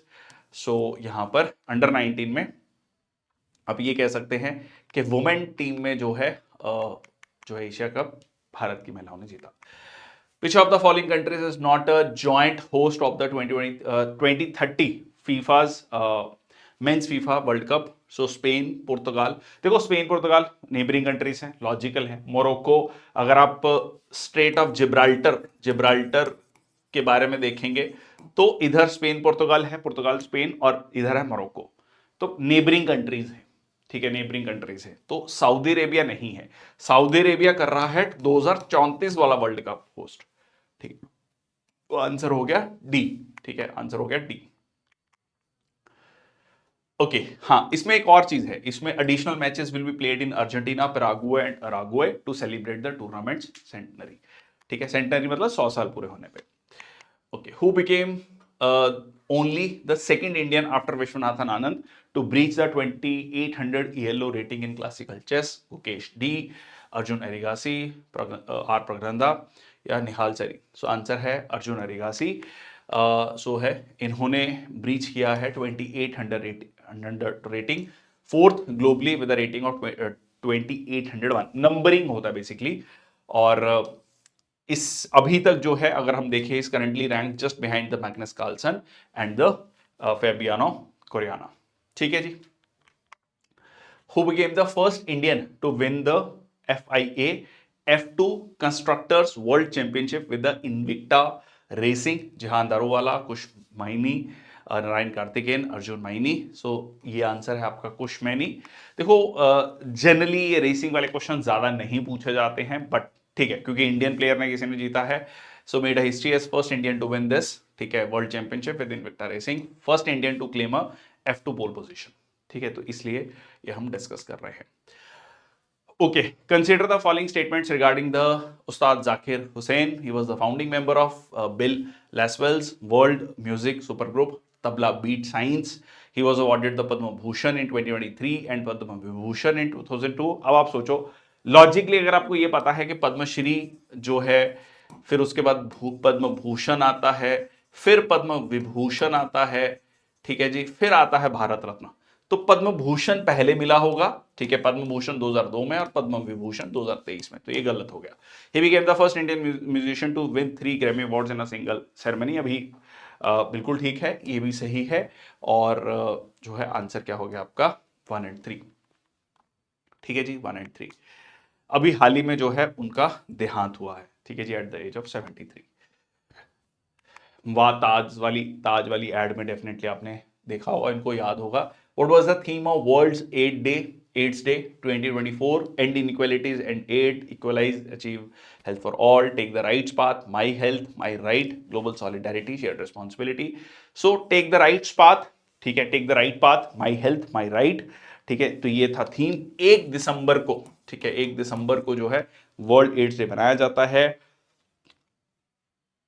Acquired immuno deficiency syndrome, ठीक है, तो जो है इसमें सबसे इंपॉर्टेंट बात यह है कि 1980s मतलब लगभग पिछले 40 से 45 सालों में 3.5 करोड़ लोग जो है HIV एड्स की वजह से मर चुके हैं। ठीक है, तो इसमें जो इम्यूनिटी है वो वीक होती है और उन्हीं सिम्टम्स पे टारगेट किया जाता है। ठीक है, ऐसा कोई मतलब ये नहीं है कि हाँ एकदम डेथ हो ही जाएगी। कई बार आपको ऐसा भी मिलेगा कि कोई HIV पॉजिटिव है, वो 15-20 साल भी जी गया। ठीक है, तो वो डिपेंड करता है इम्यूनिटी कितनी वीक हो रही है। ठीक है जी, चलिए तो ये है आपका। सो नेक्स्ट आपका on which date is World Soil Day observed? December 5, 3, 7, 9। Okay, अब इसको याद रखने का तरीका देखो, जून 5 को मनाया जाता है इंटरनेशनल डे ऑफ फॉरेस्ट। ठीक है, इन्वायरमेंट, इंटरनेशनल इन्वायरमेंट डे, विश्व पर्यावरण दिवस। ठीक है जी, सो इन्वायरमेंट डे के 6 महीने बाद, 6 मंथ्स के बाद क्या हो गया? December 5। ठीक है, तो वो जो पेड़ पत्ते थे, पेड़ पौधे थे, उनके पत्ते गिरे। ठीक है, उससे सॉइल फॉर्मेशन हुआ। ठीक है, तो ये हो गया December 5। तो जून 5 से इंटरनेशनल एनवायरमेंट डे, विश्व पर्यावरण दिवस, उसके 6 महीने बाद ठीक है वर्ल्ड सॉइल डे। ठीक है जी, तो इस तरीके से आप इसको याद रख सकते हैं। चलिए नेक्स्ट आपका what was the theme of world human rights day 2024? Our rights. दिसंबर में ना बहुत सारे इंपॉर्टेंट डेज हैं, और इंपॉर्टेंट डेज तो हर महीने में ही होते हैं, बट इंपॉर्टेंट में भी जो इंपॉर्टेंट है, ठीक है, वो काफी ज्यादा है दिसंबर में। ठीक है, इसलिए थोड़े ज्यादा क्वेश्चन है इस महीने में। Okay, our rights our future right now, dignity, freedom, justice for all, stand up for human rights, the future is human rights. ठीक है जी, so our rights our future right now. ठीक है जी, ये है theme world human rights day December 10 को, adoption of universal declaration of human rights by the United Nation assembly in 1948। तो ये हमें बार बार बताता है कि मानवाधिकार, all humans are born equal. ठीक है जी, so underscores the urgency of protecting and promoting the human rights. On which date is the international migrants day observed? ठीक है, खासकर इंडिया के कंटेक्स्ट में बहुत ज्यादा इंपॉर्टेंट हो जाता है कि बहुत सारे भारतीय मूल के व्यक्ति हैं जो अलग अलग देशों में जाकर सेटल्ड हैं एज अ माइग्रेंट्स, वो उन्हीं वहीं के नागरिक बन चुके हैं। 16 दिसंबर, 18, 20, 22। ठीक है जी, तो इसका आंसर है आपका 18 दिसंबर। आप इसको ऐसे याद रख सकते हो, 16 दिसंबर को 1971, ठीक है जी, जिसमें कि युद्ध जीत लिया था, ठीक है, भारत ने। ठीक है, 1971 के वॉर, उसके बाद जो है मतलब बहुत सारे माइग्रेंट्स भारत में आए और बहुत सारे माइग्रेंट्स वहां गए। वैसे बहुत सारे बांग्लादेशी माइग्रेंट्स जो हैं भारत में आए। ठीक है, तो 18 दिसंबर। ओके, सो यूनाइटेड नेशन जनरल असेंबली के द्वारा स्टैब्लिश किया गया है 2000 में, marking the anniversary of international convention on the protection of rights of all migrant workers and members of their families, honoring the contribution of migrants and respecting their rights. What was the theme of National Consumer Day 2024? So, empowering consumers in the digital age, strengthening consumer protection laws, consumer rights in the online marketplace, virtual hearing and digital access to consumer justice. ठीक है जी, तो theme क्या है consumer national consumer day 2024 की? So virtual hearing and digital access to consumer justice. ठीक है, तो ये है इसका theme, virtual hearing and digital access to consumer justice. To commemorate the enactment of Consumer Protection Act 1986, this law was a significant step in safeguarding consumer rights, ensuring fair trade practices. ठीक है, so highlight the growing role of technology in consumer rights. बहुत बार ये बात होती है कि जो है हमने लास्ट मंथ के क्वेश्चन में भी डिस्कस किया था कि किस तरीके से टेक्नोलॉजी को यूज करना है। 2020 में जब कोविड था, उस समय पर टेक्नोलॉजी ऑनलाइन जो है आप एप्लीकेशंस फाइल कर सकते हैं। ठीक है, जागो ग्राहक जागो, जागृति ऐप, जागृति डैशबोर्ड जो है ये will be launch to provide digital platform for consumer grievances. Why is Veer Bal Divas observed annually on December 26 to honor the bravery of Maharana Pratap in battles, to celebrate the victory of Marathas in the Battle of Panipat, to commemorate the sacrifices of the sons of Guru Gobind Singh Ji, 10th Guru of Sikhism, Sikhs, ठीक है जी, to remember the martyrs of Kargil war? तो answer है to commemorate the sacrifices of the sons of Guru Gobind Singh जी, जो 10वें गुरु थे सिखों के। और उसके बाद कौन रहा गुरु? उसके बाद गुरु ग्रंथ साहब, ठीक है, श्री गुरु ग्रंथ साहब जो कि इटर्नल गुरु है। ठीक है, okay, Sahibzada Zorawar Singh, Sahibzada Fateh Singh, younger sons of Guru Gobind Singh, 10th गुरु, 7 और 9 साल की उम्र थी, उनको कहा गया कि आप इस्लाम अपना लो, उन्होंने मना कर दिया, उनको जिंदा दीवार में चिनवाया गया। ठीक है, तो उनके सेक्रीफाइस को जो है याद किया जाता है। Balkan Blues was recently included in the UNESCO's Intangible Cultural Heritage. It is related to which of the following things? Intangible होता है जिसको छू नहीं सकते, महसूस कर सकते हैं, आप कह सकते हैं म्यूजिक है, ठीक है, कुछ भी, ठीक है, आर्ट फॉर्म, कल्चर, ठीक है, जिसको आप महसूस कर सकते हैं। So traditional dance form, musical genre, ancient manuscript preservation, folk thread performance. तो आंसर क्या है इसका? म्यूजिकल जॉनर, ठीक है जी। बाल्कन ब्लूज, तो ये Balkan blues basically Balkan reason जो यूरोप में है, ठीक है। इफ यू रिमेंबर, जब हम मॉडर्न हिस्ट्री में जब इंडिपेंडेंस वाला टाइम पढ़ते हैं, जिसमें आखिरी में जाकर ब्रिटिशर्स ने कहा कि हाँ भाई, अगर जो प्रिंसली स्टेट्स हैं वो अलग होना चाहते हैं, तो पंडित नेहरू ने एक बात, वर्ड फ्रेज यूज किया था, बाल्कनाइजेशन। आप चाहते हैं कि इंडिया में बाल्कनाइजेशन मतलब हर एथनिसिटी जो है अपना अलग देश बना रही है, तो इंडिया में तो बहुत सारे देश बन जाएंगे, ठीक है। उन्होंने कहा था कि भाई इंडिया में तो मतलब कितना 500 देश बन जाएंगे, क्योंकि इतनी ज्यादा एथनिसिटीज, इतनी डाइवर्सिटी है। तो वो एक्चुअली हुआ भी। ये जो बाल्कनाइजेशन है, ये देश जो यूगोस्लाविया वाला जो रीजन था, ये टूटता गया, ठीक है। Serbia, Bosnia Herzegovina, Croatia, Bulgaria, ठीक है। तो ये जो है, इसमें basically folk music, jazz, blues सबका एक जो है, कह लीजिए ब्लेंडिंग है, सॉरो, नॉस्टैल्जिया, रेजिलियंस। तो इसको कहा जाता है बाल्कन ब्लूज, मतलब वहां का एक म्यूजिक है, म्यूजिक फॉर्म है, म्यूजिक जॉनर है। In which of the following places the 10th world Ayurveda congress and Arogya expo 2024 was organised? Varanasi, Bengaluru, Dehradun, Jaipur, ठीक है जी। तो ये 10th वर्ल्ड आयुर्वेद कांग्रेस और आरोग्य, तो आयुर्वेद पॉलिसी कौन लेकर आया है? ठीक है जी, ये आपका उत्तराखंड लेके आया है। तो ये कहां पर हो रहा है? देहरादून में हो रहा है, तो उससे आप इसको याद रख सकते हैं, ठीक है जी। आयुर्वेद कांग्रेस, आरोग्य एक्सपो, कहीं ना कहीं इस चीज को उत्तराखंड काफी ज्यादा प्रमोट भी कर रहा है। Theme was digital health Ayurveda perspective, highlighting the role of technology in advancing Ayurveda based health care, ठीक है जी। तो ये है आपका Dehradun answer. Which of the following countries is the foreign partner country and the partner state for international Gita Mahotsav 2024? International Gita महोत्सव, गीता का उपदेश, कुरुक्षेत्र की लड़ाई, कुरुक्षेत्र में, ठीक है जी। तो वहां पर जो है, ये फॉरेन पार्टनर कंट्री और पार्टनर स्टेट बना है उड़ीसा, और जो है पार्टनर कंट्री बना है Tanzania. Tanzania eastern part of Africa, ठीक है जी, ठीक है। यहां पर आपको तंजानिया मिलता है। एक इंपॉर्टेंट पीक है तंजानिया की, मैंने एक सेशन में और पूछा था, किसी ने आंसर नहीं किया, मतलब बाकी क्वेश्चन आंसर किए पर ये नहीं किया। तंजानिया में एक फेमस पीक है, क्या है? बड़ी फेमस, ठीक है। और उसके रिलेटेड कौन सा इंपॉर्टेंट फैक्ट है, आज का अगला क्वेश्चन है, प्लीज आंसर करना क्वेश्चन, ठीक है। मेरे को ये पता लग जाता है कि कौन कौन सेशन जो पूरा देख रहा है, ठीक है। प्रॉब्लम ये है कि सबको शॉर्ट में मसाला चाहिए, बस थोड़े में मिल जाए, मैं पी के चला जाऊं, पेपर क्लियर हो जाए, बस। ऐसा नहीं होता है, ठीक है। पेपर कट ऑफ क्लियर करना, अगर आप सीडीएस का एग्जाम दे रहे हैं, फॉर एग्जाम्पल ओटीए दे रहे हैं, 200 में से मान लीजिए 100 कट ऑफ जा रही है, अगर आपके 100 मार्क्स हैं, आपका सिलेक्शन लगभग लगभग, मतलब रिटर्न क्लियर हो गया, बिल्कुल कट ऑफ पे अगर रिटर्न क्लियर हुआ है, तो लगभग लगभग तय है कि फाइनल सिलेक्शन नहीं होगा, ठीक है। उसका रीजन ये है कि 50% मार्क्स रिटर्न के है, 50% एसएसबी के है। तो एसएसबी में you have to score very very good marks, exceptionally well marks, तो जाके कट ऑफ क्लियर होगा, विच इज अगेन मतलब highly unlikely. So you need to score higher, ठीक है, अराउंड 10 to 15% मोर मार्क्स, ठीक है, in written examination also. So just don't think of just clearing the cutoff. Okay, so answer is B. International Gita Mahotsav inaugurated in Kurukshetra, celebrating the Srimad Bhagavad Gita, sacred scripture containing the teachings of Lord Krishna to Arjun. ठीक है जी, that we know, and Tanzania has been chosen as a foreign partner country. ठीक है, Odisha as the state partner. Which of the following airports recently became the India's first zero waste airport? कौन सा है जो zero waste airport बना है?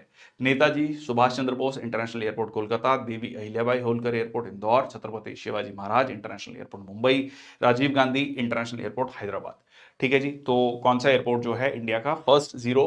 तो ये है आपका देवी अहिल्याबाई होलकर एयरपोर्ट इंदौर, ठीक है जी, जिसमें कि जितना वेस्ट होगा, ठीक है, इवन एयरक्राफ्ट का जो वेस्ट होगा उसको फर्टिलाइजर में कन्वर्ट किया जाएगा, ठीक है। तो 3000 square feet material recovery facility, segregate and recycle waste, airport से भी और एयरक्राफ्ट से भी, ठीक है। 4R principle, reduce, reuse, recycle, restore. India conducted its first ever Ganga river dolphin tagging in which of the following states? ठीक है, Ganga river में जो रिवर डॉल्फिन्स हैं उनकी टैगिंग की जाएगी किस राज्य के द्वारा? सो दैट इज द असम। ठीक है जी, असम ये काम करने जा रहा है। First ever Ganges river dolphin Platanista gangetica tagging in Assam marking a significant step. ये किया जा रहा है ministry of environment, forest and climate change, wild life institute of India and Assam forest department with funding from national camp authority. ठीक है जी, तो already ये एंडेंजर्ड लिस्ट में है। देखिए, ये IUCN क्या है? International union for conservation of nature, एक इंटरनेशनल एनजीओ है जो रेड डाटा बुक या रेड डाटा लिस्ट पब्लिश करती है, जिसमें थ्रेटेंड कैटेगरी मतलब 9 कैटेगरीज में डिवाइड किया जाता है वाइल्ड लाइफ को, कि भाई किस कैटेगरी में है ये। थ्रेटेंड में भी इंडेंजर्ड, क्रिटिकली इंडेंजर्ड, वल्नरेबल, इस तरीके से इसको कैटेगराइज किया जाता है। Which of the following two countries conducted the military exercise Surya Kiran? India Sri Lanka, India Bhutan, India Nepal and India Bangladesh। इसको ऐसे याद रखना, सूर्य की किरण है ना, सूर्य की किरण, सूर्य है, सूरज है, उसकी किरण। तो दो देश हैं जो कि कल्चरली बहुत सिमिलर हैं। ठीक है, वो देश भी कह लीजिए हिंदू मेजॉरिटी है, इंडिया हिंदू मेजॉरिटी है।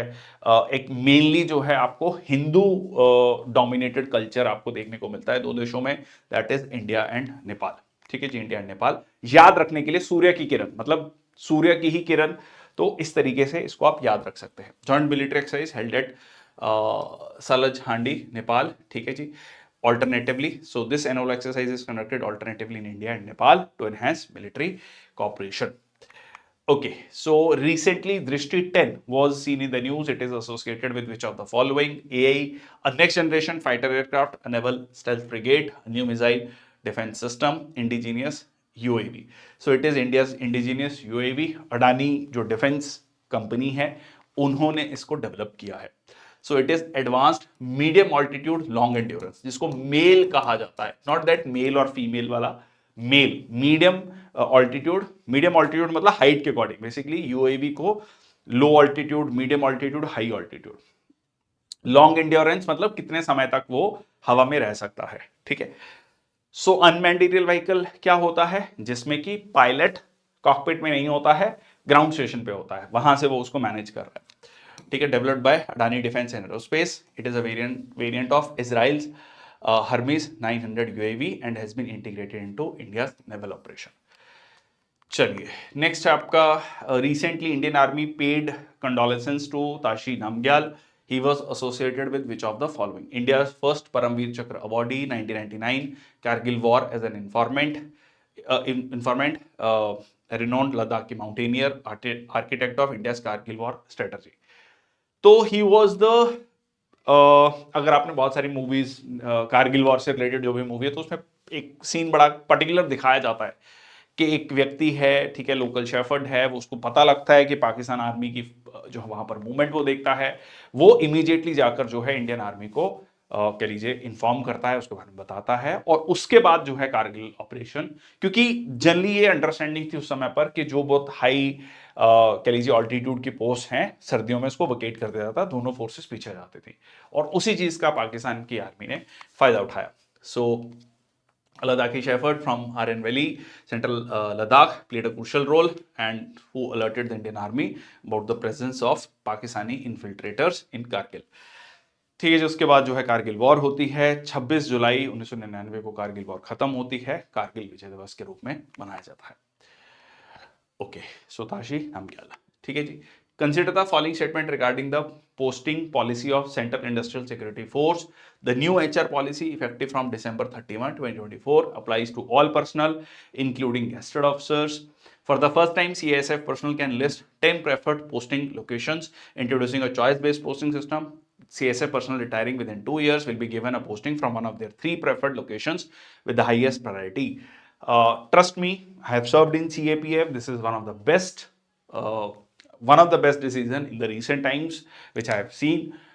क्योंकि इस चीज को लेकर बहुत ज्यादा कह लीजिए एक मतलब एक जो है नाराजगी है ट्रूप्स के बीच में, क्योंकि जनरली जो जगह का रहने वाला है, ठीक है, इट इज नॉट कि सारी पोस्टिंग आपको घर के पास में मिल जाएंगी, बट ठीक है, पूरे टेन्योर में everybody wants to stay with their families or near the families, तो उनको इस तरीके से फैमिली के पास भी अपनी फैमिली ड्यूटीज को पूरा करने का भी मौका मिल सकता है, ठीक है, balancing the personal and professional life. So new HR policy ये गेस्टेड अफसर्स के लिए नहीं है, ठीक है, this is not a good point, it should be for the gazetted officers मेरे अकॉर्डिंगली, ठीक है। For the first time CSF personal, ठीक है जी, 10 लोकेशन आप पोस्टिंग की दे सकते हैं, good thing, and retiring with in 2 years. हाँ, जो जो 2 साल में रिटायर हो रहे हैं वो 3 अपनी प्रेफर्ड लोकेशंस दे सकते हैं, उनमें से उनको प्रायोरिटी में सबसे पहले प्रायोरिटी उनको दी जाएगी, मतलब उसको टर्मिनल पोस्टिंग कहा जाता है। टर्मिनल पोस्टिंग मतलब आखिरी पोस्टिंग उनकी, मतलब उसके बाद रिटायर होने जा रहे हैं, ठीक है।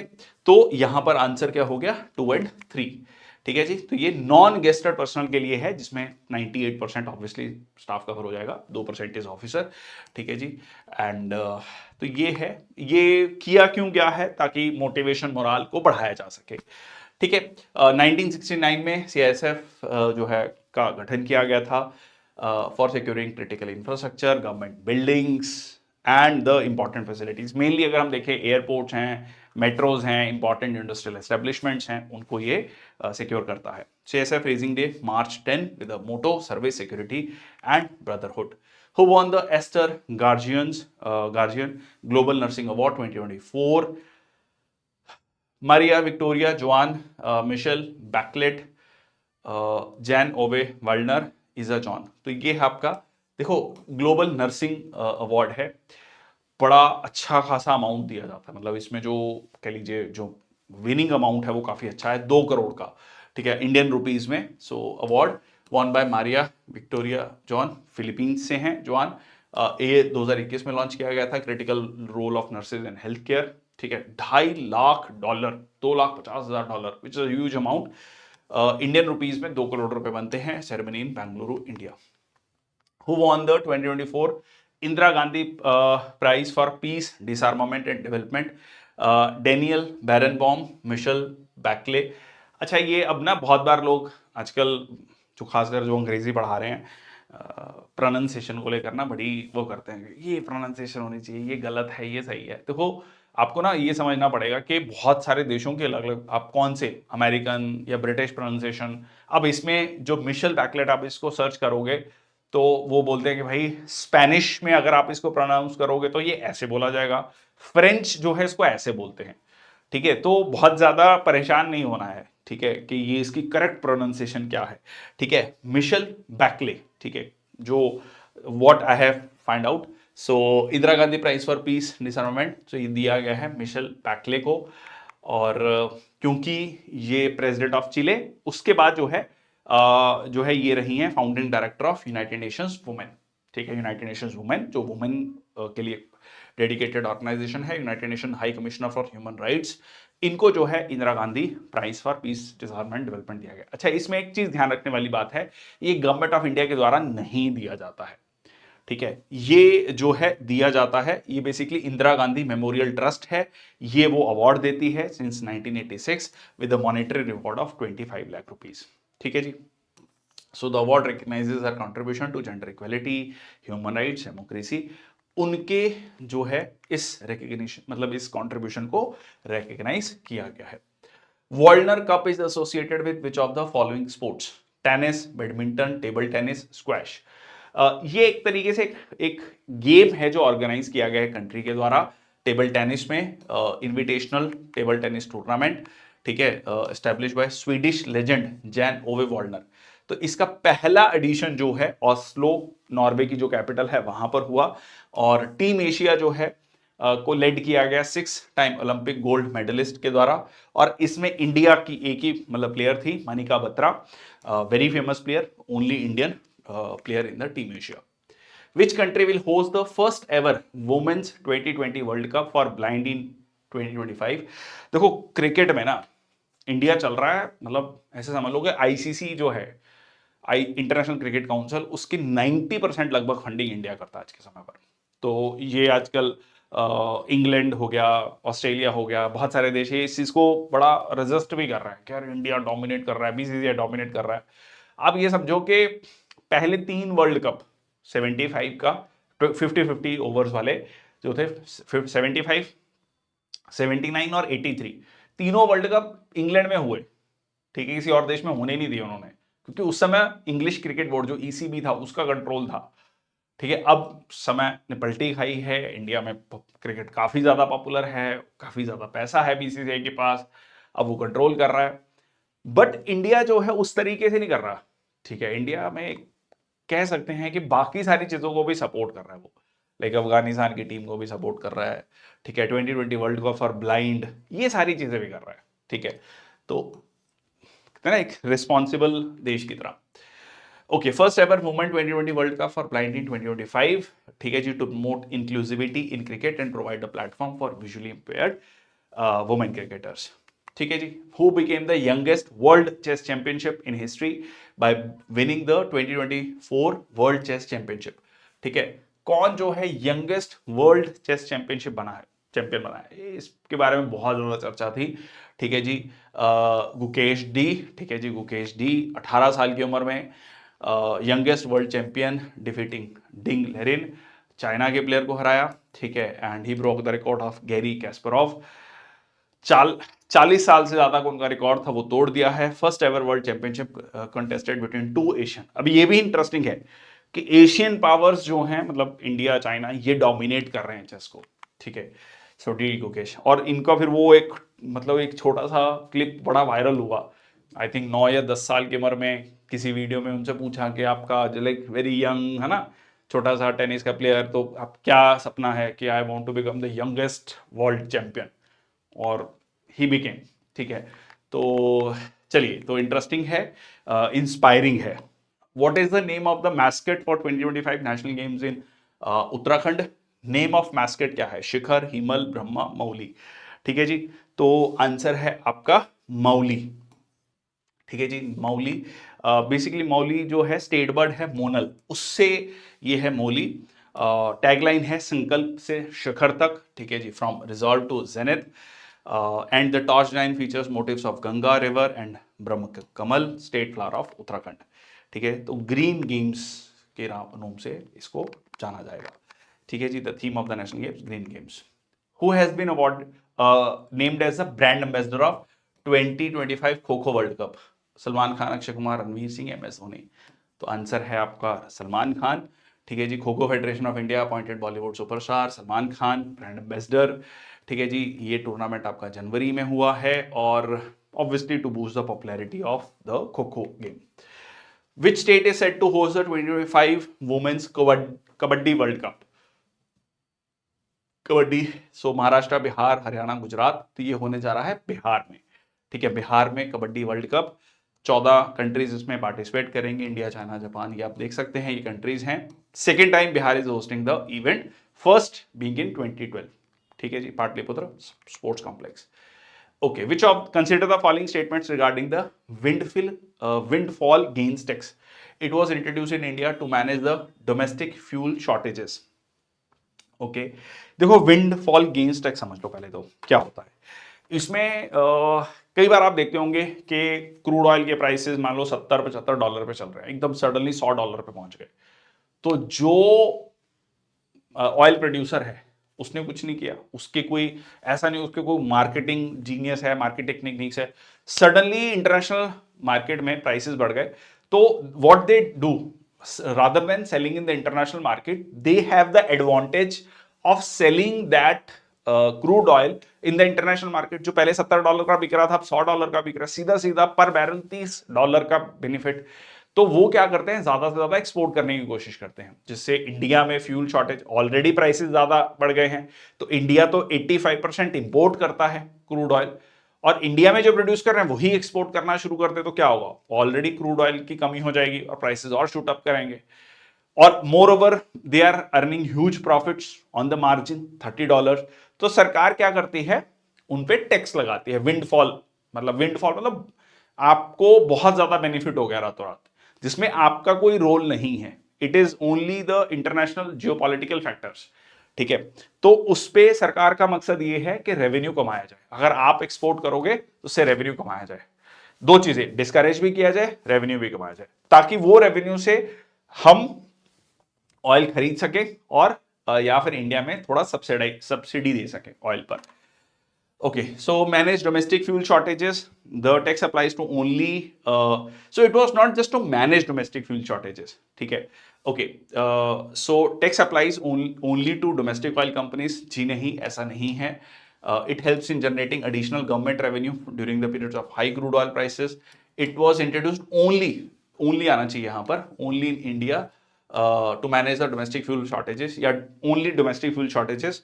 So ऐसा नहीं है, it was meant to manage domestic fuel shortages. Instead, it was imposed on crude oil producers and fuel exporters to tax their supernormal profits. Main मकसद ये है कि जो उनके सुपरनॉर्मल प्रॉफिट्स हो रहे हैं उस पर टैक्स लगाया जाए. ठीक है जी. दोनों को कवर करता है, डोमेस्टिक ऑयल प्रोड्यूसर्स को, प्राइवेट रिफाइनर्स को, एंड ठीक है जी. एंड तीसरा है कि बेनिफिट्स, मतलब तो इसमें इनकरेक्ट पूछा था, कितनी स्टेटमेंट इनकरेक्ट है?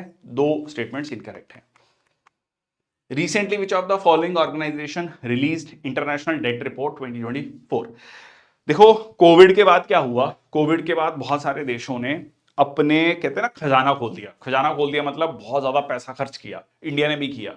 इंडिया मतलब लगभग दुनिया के सारे देशों ने. अब उसमें हुआ क्या कि जो ऑलरेडी लोन ले रखा था, ठीक है, ऑलरेडी आपने और ज्यादा खर्चा कर दिया.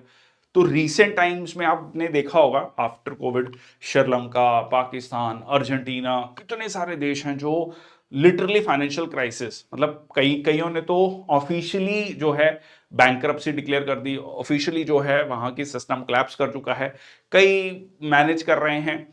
तो ये जो है वर्ल्ड बैंक ये रिपोर्ट देता है, इंटरनेशनल डेट रिपोर्ट, जिसमें उन्होंने कहा कि लो इनकम कंट्रीज और मिडिल इनकम कंट्रीज पर जो डेट है, जो परसेंटेज डेट है, वो लगातार बढ़ा है पिछले कुछ सालों में.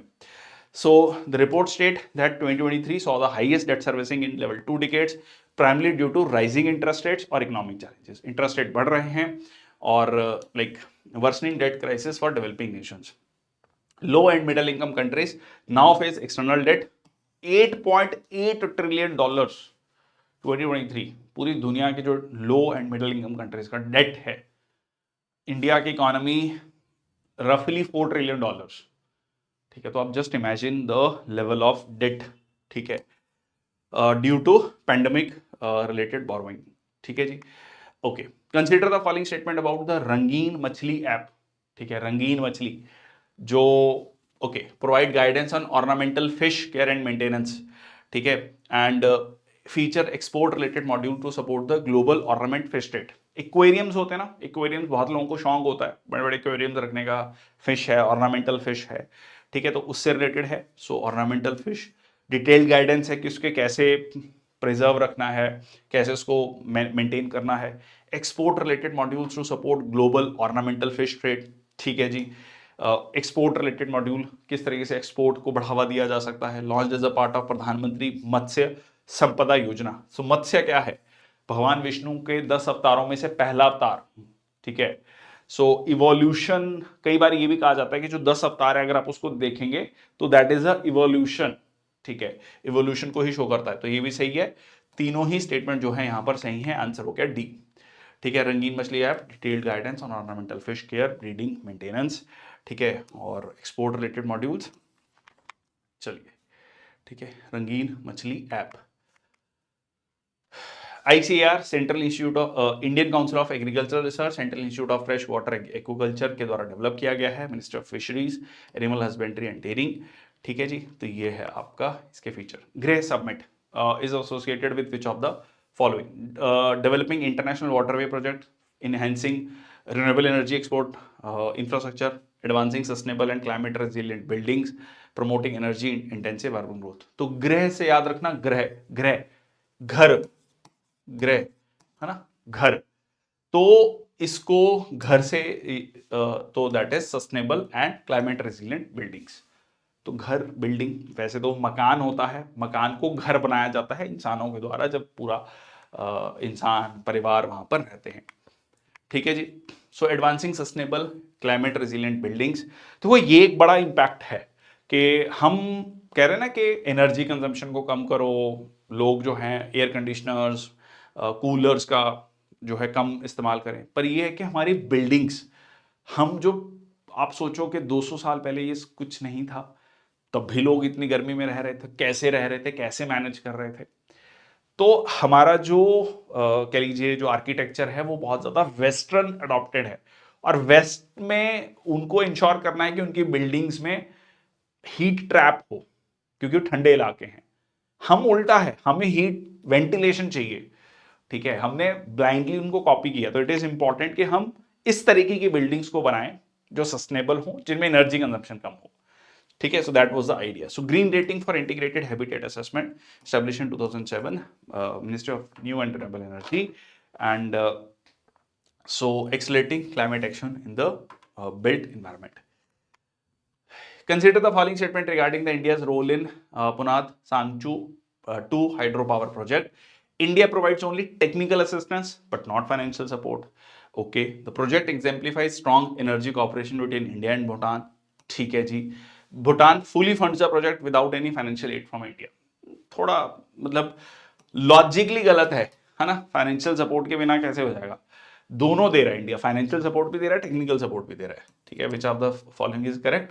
तो ओनली वन। ठीक है जी, only one. So both financial and technical support. So that is the Punatsangchhu river. So Pochu and Mochu rivers originating from the Himalayas. Interesting है नाम भी। What was India's global rank in corporate climate action? 4th, 5th, 6th, 7th. So that is the 6th rank corporate climate action.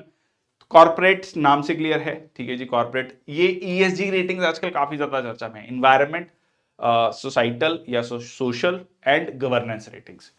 ठीक है जी। So 127 companies have committed to science based target initiative, net zero targets.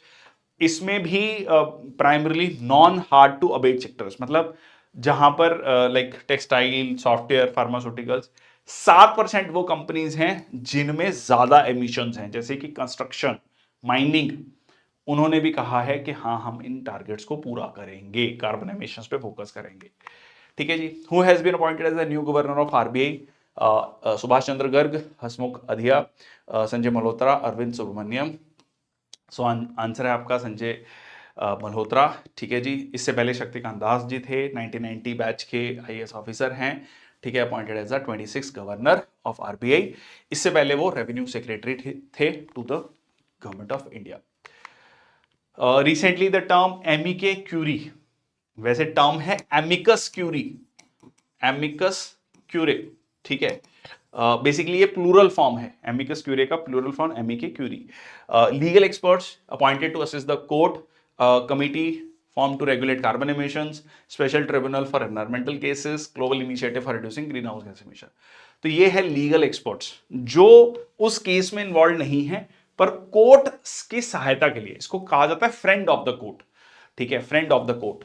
तो ये है आपका, so Latin friend of the court refers to the individual organisations जो directly involve नहीं है केस में, बट प्रोवाइड लीगल एक्सपर्टीज और insight to assist the court in making a decision.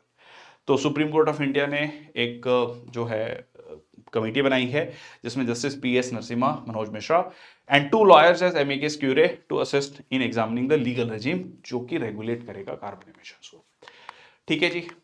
Okay, bring it on, the incredible story of my life is authored by which of the following persons? Mithali Raj, Deepa Malik, Abhinav Bindra, Devendra Jhajharia. So Deepa Malik Haryana की रहने वाली हैं, पहली para athlete जिन्होंने medal जीता, Olympic medal जीता, silver medal जीता। ठीक है, सॉरी, पहली भारतीय महिला पैरा एथलीट। ठीक है, to win the medal in Paralympic games, securing a medal, silver medal 2016 in Rio Olympics. ठीक है, उसके बाद तो अवनी लेखरा, बहुत सारे प्लेयर्स हो गए हैं, बट कहते हैं ना, शुरुआत करना बहुत इंपॉर्टेंट होता है, वो मेंटल बैरियर तोड़ना। तो उन्होंने वो मेंटल बैरियर तोड़ा, उसके बारे में उन्होंने वो बुक लिखी है, the incredible story of my life. Okay, Chaunk book was authored by which of the following personalities? Abhijit Banerjee, Sanjeev Kapoor, Ranveer Brar, Vikas Khanna. तो ये लिखी है अभिजीत बैनर्जी।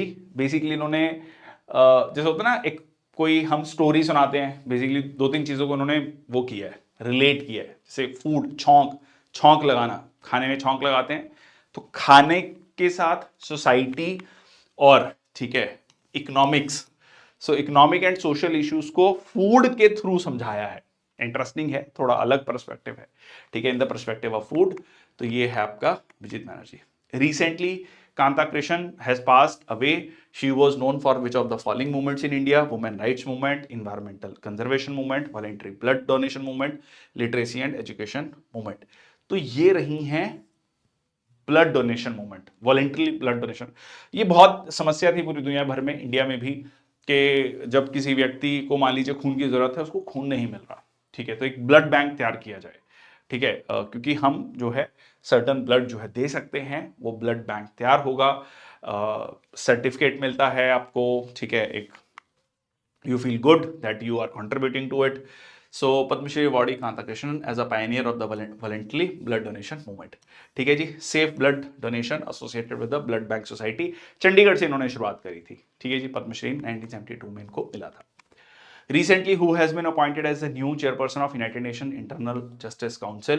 रंजन गोगोई, दीपक मिश्रा, मदन बी लोकुर, NV रमन्ना, ठीक है जी. तो बनाया गया है मदन बी लोकुर को, ठीक है, यूनाइटेड नेशन के इंटरनल जस्टिस काउंसिल का चेयरपर्सन, इंटरनल जस्टिस, ठीक है. तो आप, I hope this is clear, ठीक है जी. So it is established by United Nation General Assembly, responsible for ensuring independence, professionalism, accountability, administration of UN's internal justice system. Which day has the UNGA declared as the World Meditation Day? देखो 21 जून 21 को क्या होता है, ठीक है, yoga day, yoga day. देखो 5 जून को था इंटरनेशनल इन्वायरमेंट डे, उसके बाद 5 दिसंबर को हमने पढ़ा था सॉइल डे, सॉइल डे, ये था इन्वायरमेंट डे, इन्वायरमेंट डे. ये है आपका yoga day, international yoga day. और 21 दिसंबर को है आपका मेडिटेशन डे, याद रहेगा, ठीक है जी, मेडिटेशन डे. और वैसे भी 21 या 22 दिसंबर, जिसको हम नदर्न हेमिस्फीयर में, उत्तरी गोलार्ध में जो कहते हैं विंटर सॉलिस्टिस, तो उत्तरायण शुरू होता है, ठीक है, उत्तरायण शुरू होता है, काफी इंपॉर्टेंट दिन माना जाता है, तो 21 दिसंबर, ठीक है जी. चलिए, which nation became the first European country to join the CPTPP? सबसे पहले तो ये CPTPP क्या है? ट्रांस पैसिफिक पार्टनरशिप, ठीक है, तो यूके बना है पार्ट. देखिए पहले इसमें यूएस हुआ करता था, first European nation. Comprehensive and progressive agreement on trans Pacific partnership, ठीक है, तो पैसिफिक ओशन के आसपास के जो कंट्रीज हैं, इंडो पैसिफिक ट्रेड ब्लॉक. तो ब्रिटेन जो है इसका 12वां मेंबर बना है, जिसमें ऑस्ट्रेलिया, ब्रुनई, कनाडा, चिले, जापान, ठीक है. एक समय पर यूएस हुआ करता था, जब डोनाल्ड ट्रंप पहली बार राष्ट्रपति बने थे तो वो इससे बाहर आ गए. उनको ये लगता है कि भाई हाँ जी, यूएस दे ज्यादा रहा है इस पूरे एग्रीमेंट में, उनको बेनिफिट कम हो रहा है, ठीक है जी. Which of the following companies became the first in India to provide GSO communication satellite services? L&T, Ananth Technologies Limited, Tata Advanced Systems, Bharat Electronics Limited. तो कौन कंपनी है first in India to provide GSO communication satellites? That is the Ananth Technologies Limited, ठीक है जी. तो ये आपका Indian National Space Promotion Authorisation, first beneficiary under the announcement of opportunity, ठीक है, access bye the non governmental entities. End to end development, launch and operation of multi beam high throughput KA band communication satellite, ठीक है जी. तो यहां पर आज का सेशन समाप्त होता है. बहुत बहुत धन्यवाद, thank you so much. NCERTquiz.com platform launch हो चुका है. CDS के 2 मॉक हम करने जा रहे हैं, 30 मार्च को और 6 अप्रैल को. FCAT के 10 मॉक टेस्ट की टेस्ट सीरीज आपकी अवेलेबल है, वो भी आप जाकर देख सकते हैं. CG CAT की अवेलेबल है. तो इस तरीके से NCERT के चैप्टर वाइज क्विजेस हमने डाल दिए हैं 6th से लेकर 12th क्लास तक के. Please go and check out the app website, ठीक है. टेस्ट पोर्टल बनाया गया है specifically for the competitive examinations, ठीक है जी. That's all from my side. Thank you so much. Jai Hind, Vande Mataram.